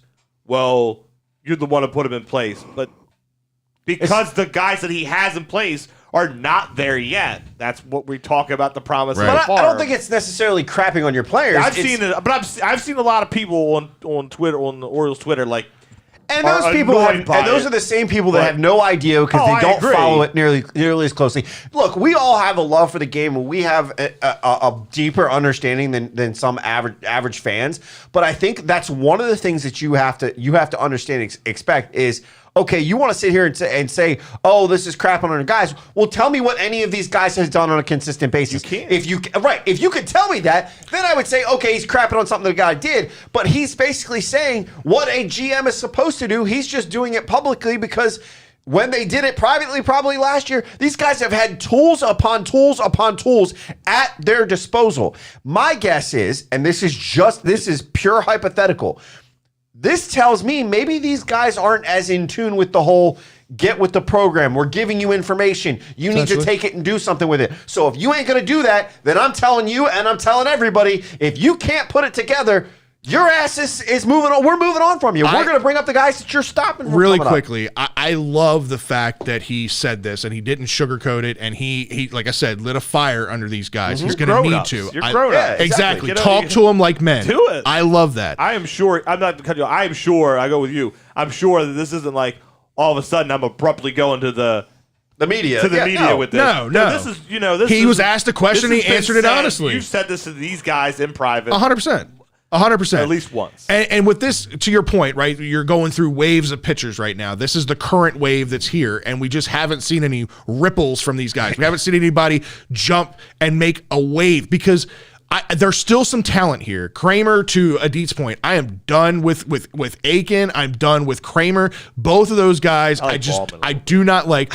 Ballman and Zimmerman, I like. Zimmerman, I like his want to. I don't think he's super talented. He's local, but beyond that, I'm saying his impact. Kramer's issue is getting past the third inning, which tells is what then he's a bullpen guy. But that's my point. Is then you have to look and say, okay, I'm talking from a starting rotation. Right, and I understand that, and that's where I'm hoping that it becomes, okay, you're not there, so we're going to go a different route. We'll see how you work out in this role, and if you don't work out in this role, then you're gone. Right. And then the other one, Ballman. I've been a Ballman fan since day one. Since the first time I saw him down in Bowie. I like this kid. He hasn't had a whole lot of opportunity at the Major League MLB level yet. I think we still need to give this kid a chance. He'll probably end up as a bullpen arm as well, maybe a long relief guy or a middle relief guy, but I still want to see what he looks like as a starter. I like him better over Tops. You what? Went over your head. Oh, Ballman, it did. Like the cards. Ballman cards, yes. I got you. No, I think that, again, the other wave that's coming, uber more talented than what we have here right now. Yeah. But you don't force it to happen. You don't force these guys up. It'll take a little bit of time, but we need something out of this because we need one or two of these guys to stick, in my opinion, in the rotation. But so far, I haven't seen anything out of it. One little thing. Really Wells has come on strong. Tyler Wells, I like him. Today. I think he's definitely probably your 3 or 4 guy. Right. Tyler Wells, he looked really good, especially in the latter half of the year once he started getting rolling. Yeah, you need to continue to see that out of him, and I think that's what they're going to look for this year. Is he may start out as a number 5 and then work his way up to a number 4 come the All-Star break. If he continues on the path that he was on last year, so we'll see what happens there. Elias did also give us an update on Adley Rutschman. Yeah. Nothing, out of the ordinary. He won't be ready for opening day. We all kind of assumed that already, or AAA, but he's progressing well and should be playing in a matter of weeks. What that means, I don't know. If that means he's going to be ramped up or if he's just going to be thrown right into the AAA lineup, when he is healthy. We'll see what happens. I didn't call any of you. No. Did he give you a call? I'm not a catcher. We're not catchers. I helped him make the decision on the utility guys, though. All right, fellas, it's time for this week's rundown. rundown. I'm going to kick this one off, man, as the NCAA March Madness is finally over. We had to sit through that Final Four, which was super entertaining. Don't get me wrong. It was a super entertaining Final Four. But there's a bunch of teams that I just despise. It's the teams it's that all you're the like, blue I don't bloods. watch this every But there's year. some dumbasses for like who makes it at 9:20 at night. I agree. On TV fucking S. It's dude. awful. Get the fuck out of here. It's stupid. But you're talking about North Carolina and Kansas, the championship game. Kansas ends up winning 72-69. It was an action-packed, super physical, back and forth national championship game. Kansas had jumped out early, and then UNC came charging back late, about midway through the first half, and took a commanding lead into halftime. And then Kansas come back with what? It was like a 16-point deficit, I think they had at the time. Yeah. They were down 72 or ended up winning. It was 15. At the halftime, it was 15. Right. They ended up winning their 4th title in school history. So congratulations to Kansas. But prior to that, man, we all talked about, especially we were in Vegas, is Duke going to make the the magical run and Coach K's last year and all that stuff? And we saw it week. Gets down to the Final Four. And Goodbye, North Carolina blew it for him. Coach Douche. And I listen, Bye. I have respect for what he's done as a coach, but I have dick. all the hate in the world for him. I can't like a stand rat. the guy. He does look like a rat. I don't know. I get it. A lot of people love him as a coach and a mentor, and obviously he's been super successful, one of the most successful college basketball coaches in the history. But still, see you later. We're not going to miss you. Get the fuck out of here. And it was fun to watch him walk Brady, off. please. Get the fuck out. It was fun to watch him walk off after losing to an ACC foe in UNC. Twice. Nova just fell short, man. They hurt their star player, right? So they were playing shorthanded. I was high on Nova. I thought that they could make a run and win the national championship. But when you lose your best player like that going into the Final Four, that's really, really tough. All right, let's throw it over to Drew. All right. So the greatest thing that's ever going to happen at AT&T Stadium ever, WrestleMania 38 happened. Our boy, good old Stone Cold, come out of retirement. It wasn't a full-on fledged match that you would expect. But he went with Give me a hell yeah. What? What? Tequila? What? Not gonna do that whole promo if you want me to. No. It was pretty cool. That's the nostalgia feel that we shared in the description of the rundown.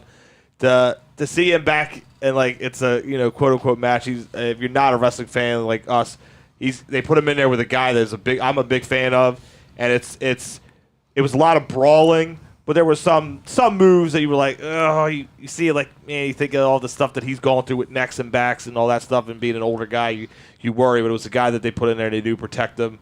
It was fun. I mean, he was drinking during the match. Oh, yeah. Like, granted, you know how Stone Cold is. Half the beer is gone. But if you're close into it, Cody Rhodes, if you remember some of the older guys, Dusty Rhodes' kid. American Dream. He was kind of like fodder in WWE.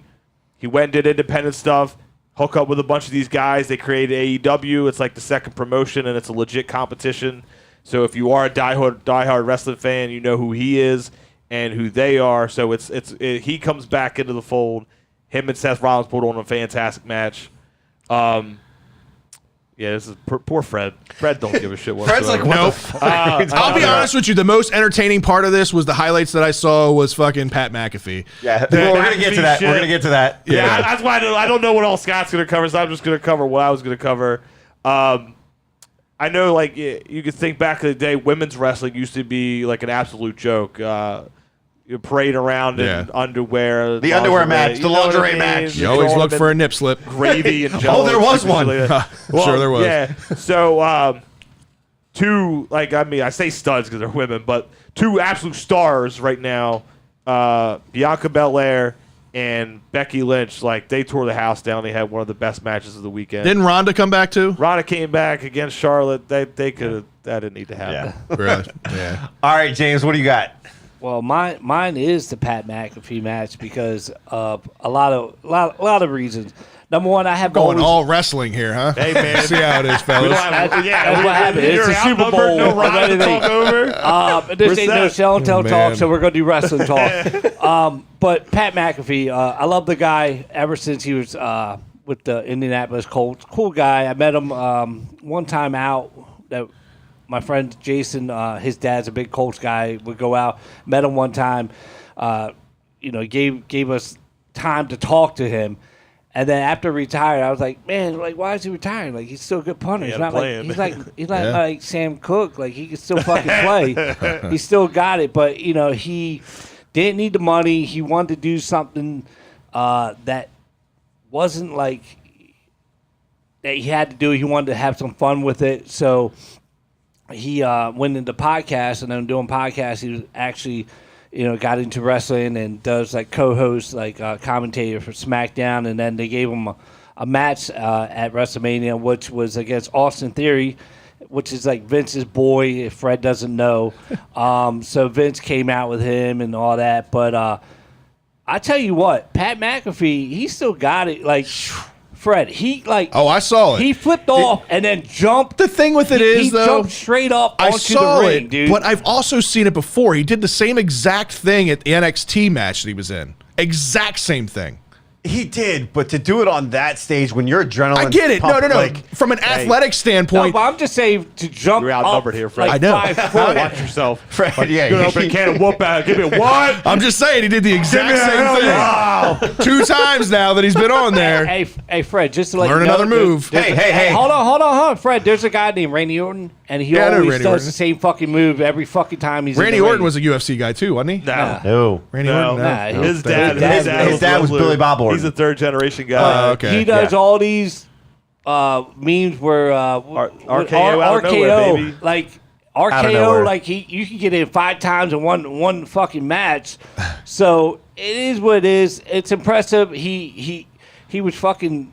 He was taking some It bumps. was pretty impressive, but he like I was said, I knew fucking I'd seen it before, and I went don't know back if and it you was saw the NXT. videos from his wife that Drew showed, but NXT. I know, right? Anyway, yeah, I watched that fucking he was shit. Wow, okay. after the Frank's match. really a closet wrestling fan, apparently. I was a wrestling Frank fan for covers a his long match, time. man. No, like we said, we don't watch WWE like we used to because the product has been washed a little bit. Yeah. But WrestleMania is the Super Bowl, and it's a must. And like everybody tunes in for it. And I tell some coworkers at work, it's bigger than the finals for basketball. Like it's World Cup first, then Super Bowl, but WrestleMania is up there. It's worldwide. Like Saudi Arabia paid like $400 million for Vince to come over there, and they asked for like fucking dead wrestlers to come over there, and it wasn't happening. But Pat McAfee had his thing. He was fucking hammered. Drew Pro said John, video. you're right. It He was was rock drunk as hell. There was And a he video went on of the his next wife- day and did his podcast. Yeah, he he's- said, tired of He's shit, the fucking dude. man. He's the man. But to be honest, to be able, for him to do that, and I like him because we get to do what he does, and he enjoys going to work every day and has fun with it. And I watch the show all the time, and just He's give me a good time super just to hang entertaining. out with you guys and just talk the shit. But he's on a different level. He makes a little bit more money than we do, just slightly. Just We're a little like bit. under him. He also, I need to be doing this during the show Yeah, if I'm I going to tell be you him. what, he stands up for a lot, dude. Yeah, he does. He does. What else do you have to talk about with wrestling at this So point? the other thing, Is there anything left? The other thing is where this It comes was a into 2-day play. event.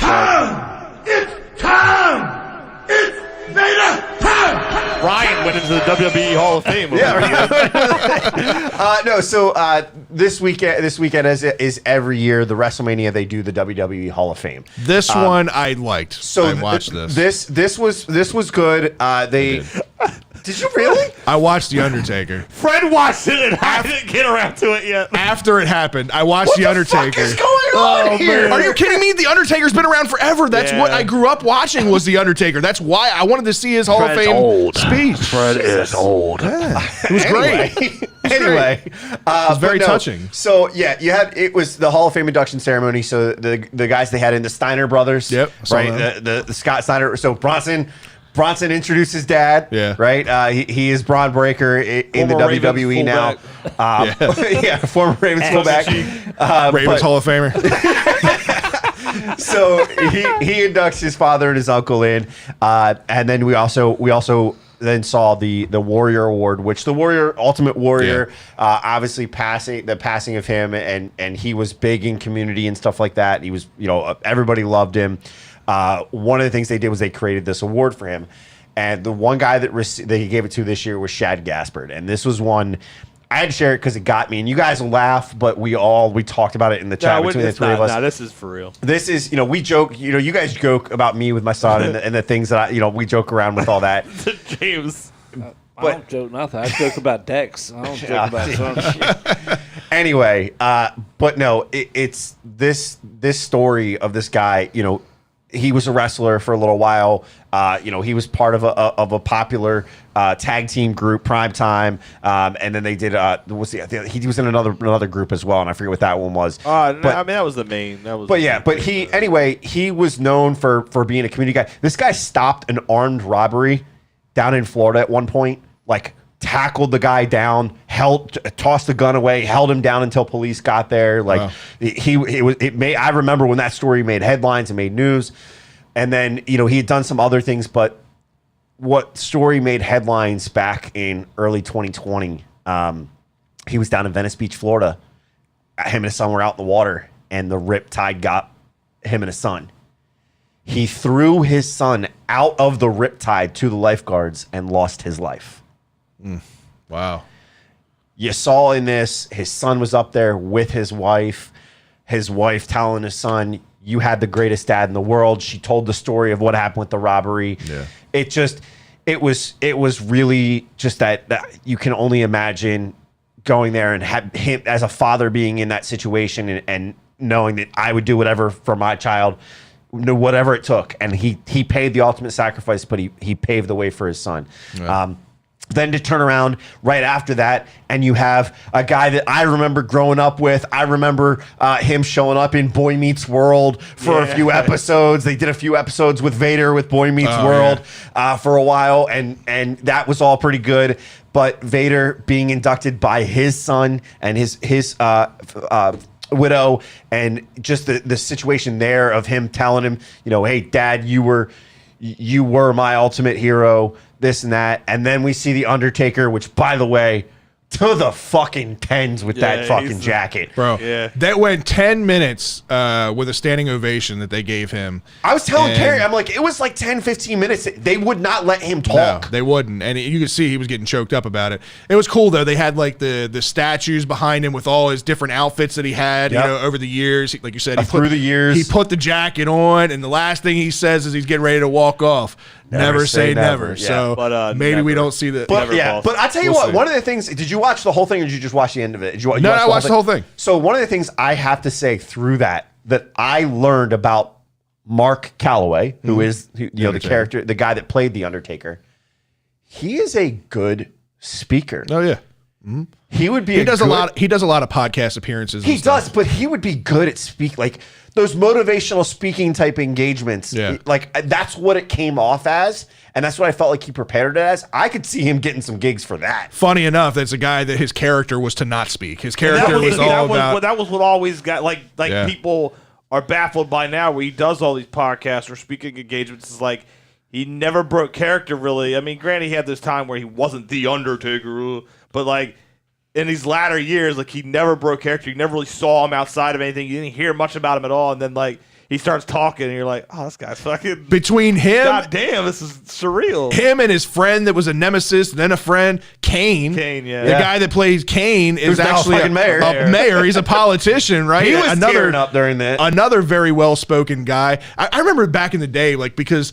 Kane always wore the mask and everything. I used to think that Kane and Undertaker were played by the same person before they eventually got into the ring. And they're like, oh, okay, it is two different people. But for a long time, people thought it was the same person. Well, you know that one of the guys that he called out during that speech was the guy that actually played him in an Undertaker versus Undertaker match. Right. Because it was one of the guys he trusted. And just a few months after that, or a few weeks after that match, that guy wound up passing away. Yeah. So, it's just, it goes to show you, that these guys are athletes. Their body, it does take a toll. I mean, he had 100%. like 25, 30 some surgeries. It was crazy. But overall, just a really good weekend when it comes to wrestling. We know that you're not, we got ready to talk wrestling. I'm surprised. I'm not a wrestling hater. I just don't watch it anymore. To me, wrestling is what fake, dude. No. Wrestling is what WWE has coined it. It's sports entertainment.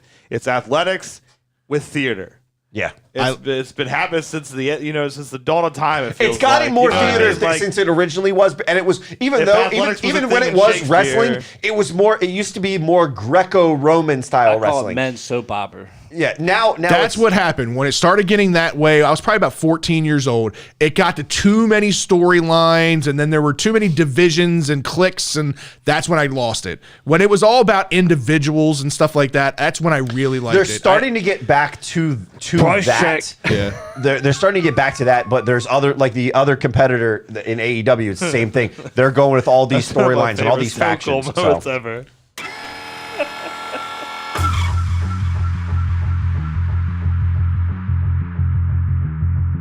No rules. No boundaries. 2 topics. 30 seconds each. It's time for the 2-minute warning. All right, fellas, it's time for the 2-minute warning. Drew is asking the questions this week. 2 questions. I don't even know where I'm going to go with these answers. I did see the questions. Just James, you got the 2-minute button? Yeah. All right. All right. So Ryan's buddy, good old Tiger Woods. Oh God. That sounds like he is going to play in the Masters. We'll find out tomorrow when he goes through a little practice or whatever. So who do you got winning the Masters this weekend? I think one of the guys that everybody's going to need to watch out for is a guy that's been on a roll, and it's a guy that you love in Bryson DeChambeau. I think he's going to put things together. You don't love DeChambeau? No, I do. Is he playing in the Masters though? Yeah. Is he? Okay. Yeah. Unless he doesn't make the cut, that's the only way is if he doesn't make the cut on Thursday. So, but I think he's a guy that people need to watch out for. He's been honing in his game over the past several tournaments. Watch out. I think I'm going to go a younger guy who's I think he's like the second or third ranked golfer in the world right now, Colin Morikawa. He's won 2 majors right now. I think he won the He won the Masters last year. No, that was U.S. Open, I think. Yeah, U.S. Open. And what was the other one that he won? I can't remember. But either way, the Masters would be the third leg of it. He's only like 25 years old at this point. So very few names have had 3 of the big 4 under their belt, and they're all big names that you know. So with Coach Douche, Coach K, retiring. Who could you envision being the next Coach K type? I'll be honest. I don't pay attention outside of. This is an easy one. To me, I don't know. This is an easy one. I'll it. explain it, right? Who the fuck else do you hate? What other schools do you hate? The next Coach K for me is John Calipari, right? He's another guy that's been around for years. I'll shift my hatred over to him. He's the guy that, continues to win with all the one and dones. And, he's kind of the, I guess, Fair the enough. creator, one of the creators. I guess I don't pay attention enough to look at it and see is he Coach K-esque? Yeah, I mean, I guess if the question is like, who's the next up-and-coming young guy that's going to have a long career like that, I mean, I don't know. There's so many names out there. Jay Wright's the easy one. Jay Wright is, Jay Wright's the next guy, but I don't hate him. Well, I didn't necessarily mean it as like, we're not going to hate Coach K like we hate Coach K, but like, it's that kind of thing like, who do you see end up having like 5 or 6 titles? Then at that point I would go Jay Wright. He's kind Wright. of on that track record. If anybody, he'd be on that track record. And I wouldn't be surprised if Jay Wright moves out of Villanova. I feel like money will talk when his contract is due, and somebody will end up paying him the big bucks. Not Maryland. Yeah. No, not Maryland. Not Maryland. All right, fellas, long show. Yes. I'm exhausted, but appreciate you guys tuning in as always. We'll see you next Tuesday night. Yeah, stay tuned for a short after-hour segment here. But yeah, make sure you check out the website, www.birdlandbs.com. While you're there, you can check out all of our episodes. You can learn about each of us. You can contact us.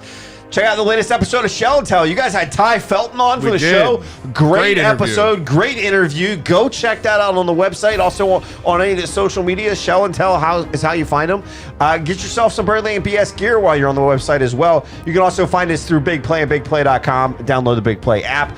Follow us, as I said, on all of our social media websites or social media sites. At BirdlandBS is how you find us. It's pretty easy, whether it's Twitter, Facebook, YouTube, Instagram.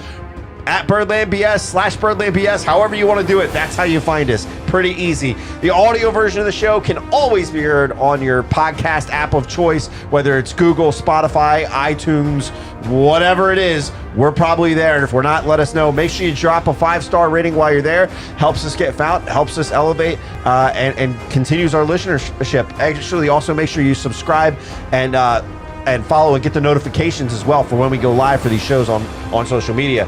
So as always, for Fred, Ryan, who's not here tonight, James, Drew, and myself, we'll see you guys next week. See ya.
Time for the after party. It's last call for alcohol. We're going to keep this one short, y'all. Yeah, but real quick on wrestling, right? So I think you guys got me and Ryan confused. I know he doesn't give a shit at all. Ryan does not give a fuck about wrestling. Probably at least been a fan of in previous. I kind of so figured that. I followed wrestling up until I was about 14 religiously. I watched it all the time. I was there when Monday Night Raw first started. Like, that's how old I am, right? I watched all of that stuff. I watched it develop from WWF to WWE, the WCW, all that stuff. Like I said, it was once they got into like the storylines and all that stuff. I still followed certain characters. Like, if I knew watched some of the Attitude Era. A little bit. When I knew certain guys were having matches that night, if they were a big match, I'd watch them. So next year's WrestleMania, we should invite you. Technically, he was invited on Saturday. He invited me. Okay. I chose to stay out of it. Saturday it just was doesn't the day appeal that to me. I wanted to go. Shit got in my way, and I Yeah. ended up having to come on Sunday with them. All the guys that I cared about are going away now, or they're going away and coming back, and they shouldn't be coming back. And it's I don't know. It's just too overdone and dramatic anymore. Well, and that's the thing with McAfee, with that whole match, right? He went through, he did it. He winds up winning the match. Then you have them bring out Vince McMahon, who just rolls over Pat McAfee, makes him look horrible. Hey, Fred, have you ever watched? And I don't remember the documentary, not necessarily the movie, like because it was Steve Carell. But have you ever watched a documentary of the whole John DuPont and the Fox catcher wrestling? Have you ever watched that documentary? Have you ever seen clips of the John DuPont, like this old, weird, like wrinkly, scrawny guy, like 75, 80-year-old guy that they would get. He wasn't that old, but like he looked like looked like it. But he would basically get in the ring with guys, and guys would just try to they'd try to do stuff with him. Could wrestle, really wrestle, and he would and this was Vince McMahon. He should not have been doing what he was doing. It was so bad. Terrible. He got in there because Stone Cold came out and started stunning, and he goes to stun Vince McMahon. Vince McMahon he takes the kick to the midsection and drops down and falls backward, goes off the ring. Oh, is that when he was trying to get him in his head and he couldn't grab his head? He's like, come here. And then he's laughing. He's laughing like crazy. Apparently, everybody was ripping on him backstage. Afterwards, the video of, I think it was that you sent a McFoley. Somebody sent a McFoley. And McFoley's of laughter. He is so. Look at Vince. He was so baffled by how bad it was. 5 times. It was so bad. Stone Cold couldn't even finish because he was laughing so hard that Vince just could not keep it together. It was hilarious. So I'm glad you at least saw it. You know what we're talking about. Yeah, I know what you're talking because that was the one highlight that I saw. I was like, oh, Vince, you fucked that one up. Growing up, did you like Jackass? What's your I watched it. I just watched the newest Jackass on Netflix. I gotta get Paramount because I want to watch it. It was pretty good. So Johnny Knoxville had a match. It was basically it was Gaga. It was a bunch of. It was no holds barred. It was a gimmick match. It was a gimmick match. It was like a Against- But no holds barred. You know what a no holds barred match is. Yep. So it's no holds barred against Jackass. A guy from Jackass. Come on. Okay. So Johnny Johnny ain't afraid to do anything. He's throwing him through tables. Fucking Party Boy comes out. Trips out. To distract Sami Zayn. Everything just out and about. Oh yeah, that's Party Boy. You were waiting for a ball to slip out. Because Terry's like, no. Oh, damn it. He had a thong jeans. It was jeans. That's great. So I would die. At one point, Sammy goes to go under the ring to grab something else, and fucking Wee Man pops out. Just throwing haymakers on this guy's gut. Legit hitting him in the stomach too. Because he's a little guy. He gets in, so they're in the ring, and he's trying to fight Wee Man off. Wee Man picks him up and body slams him like straight legit. This guy's like 6'1", 6'2", probably about like 220. And he's like 3.5 feet. Yeah, but Wee Man's put on some weight too. Yeah, he definitely has. And then they pulled out some contraption that was supposed to kick him in the nuts. And then they pulled out like this giant homemade mousetrap contraption. Trap him. It was real stupid. It was real. It was entertaining. Like that's the kind It was of thing, Jackass, is what it was. I thought it was great. It was Fred, he one of got the highlights. big hand slap across the really? Yeah. They had the fucking hilarious. They had him get there. So it was pretty good with that sense. Yeah, like I said, I'll watch it on occasion, but it's just not my thing. Yeah, and then Ronda Rousey coming back, that whole thing, was. I thought like she was done with everything because she was having kids. She took time away to have a kid. They had a kid, and it's like a year ago. And then she wanted to come back. She planned on coming back the whole time. They pay her pretty good. She takes to wrestling really well. Right. I mean, you know what I mean? Like a lot of those guys, people with backgrounds in wrestling and MMA and fighting, like if you take it seriously and you train and you put forth the effort, like you're already It's about being safe. enough. That's the hard But part it's just, for them. Sometimes with her, like I don't. It's like her character is Ronda Rousey. It's her. Yeah. Right. Not anybody else. Right. Like, and So it's hard takes sometimes herself to too see if she can separate the octagon where you're legit trying to beat the shit out of the other wrestling person. fan. I mean, From wrestling wrestling, can be you're trying dicks. to get the person over or whatever, but it's all. You have to be safe. Right. It's supposed to be trusting. You know, there was a situation, and I don't know if you're aware, but there was a situation a few weeks ago where a guy was not safe. Didn't, as far as I'm concerned, he didn't have the grip. You saw him double clutched the guy that he was throwing, threw him. The guy landed on his neck and broke his neck. Luckily, Oh, wow. no paralyzer, nothing like And that. this wasn't in the ring. It was outside the ring on the padding that's covering the concrete. Yeah. That's where he landed. It was the second he landed, the second he didn't was fully over. rotate, everybody, we all even said it. The second he didn't over-rotate, you knew something was serious. You were hoping it wasn't really bad. Right. Luckily, he was still like moving, so he had all feeling in his limbs and everything. He waved at everybody when he said bye, but you knew it was bad, and it came back that he had two. It was like the top two. So one's like way up high, and the other one is kind of like right down towards the base of the neck. Both of them broke. Wow. Yeah, it was That's crazy. crazy. So, all right. Well, we'll go ahead, unless you got something else you Nah, want to I bring was up. trying to find this damn Pat McAfee NXT video so I could show you the side by He side. did. You don't need to tell them. No, You've You're- seen it? You're exactly right. Right. He did the same exact thing. Yeah. But like, I'm not taking anything away from his athleticism. It was, I mean, I guess to a point, Vince McMahon didn't actually invite McAfee until really late. So Pat McAfee had Vince McMahon on McAfee's show, and he was Yeah, just a few weeks interviewing ago, him yeah. a few weeks Yeah. ago. which was cool in itself because it was a great interview. Like he doesn't do interviews. Right. No, he doesn't, And he but it was was great. thrilled And himself. he was very The candid. Undertaker is changing that. Yeah, exactly. It's almost how it feels. He was very candid, and I like listening to Vince McMahon. He's a smart guy. I mean, the XFL thing didn't work out. I But mean, you other can than shit that, on him he's for a smart. lot of things, but Right, but then There's he a lot of praise he he invited deserves. McAfee on the show. McAfee had no idea that he was going to get an invite, so he didn't have a whole lot of time to prep or whatever. It's just, to me, it was like, I've seen this before, and I'm not even a wrestling fan. I feel like I've when seen you this saw before. it before, it wasn't the intense match like he didn't take. No, the scene and like the No, but I'm crowd and but all I'm that saying stuff. not just that, but he took a lot more in what they would refer to as the bumps, right? The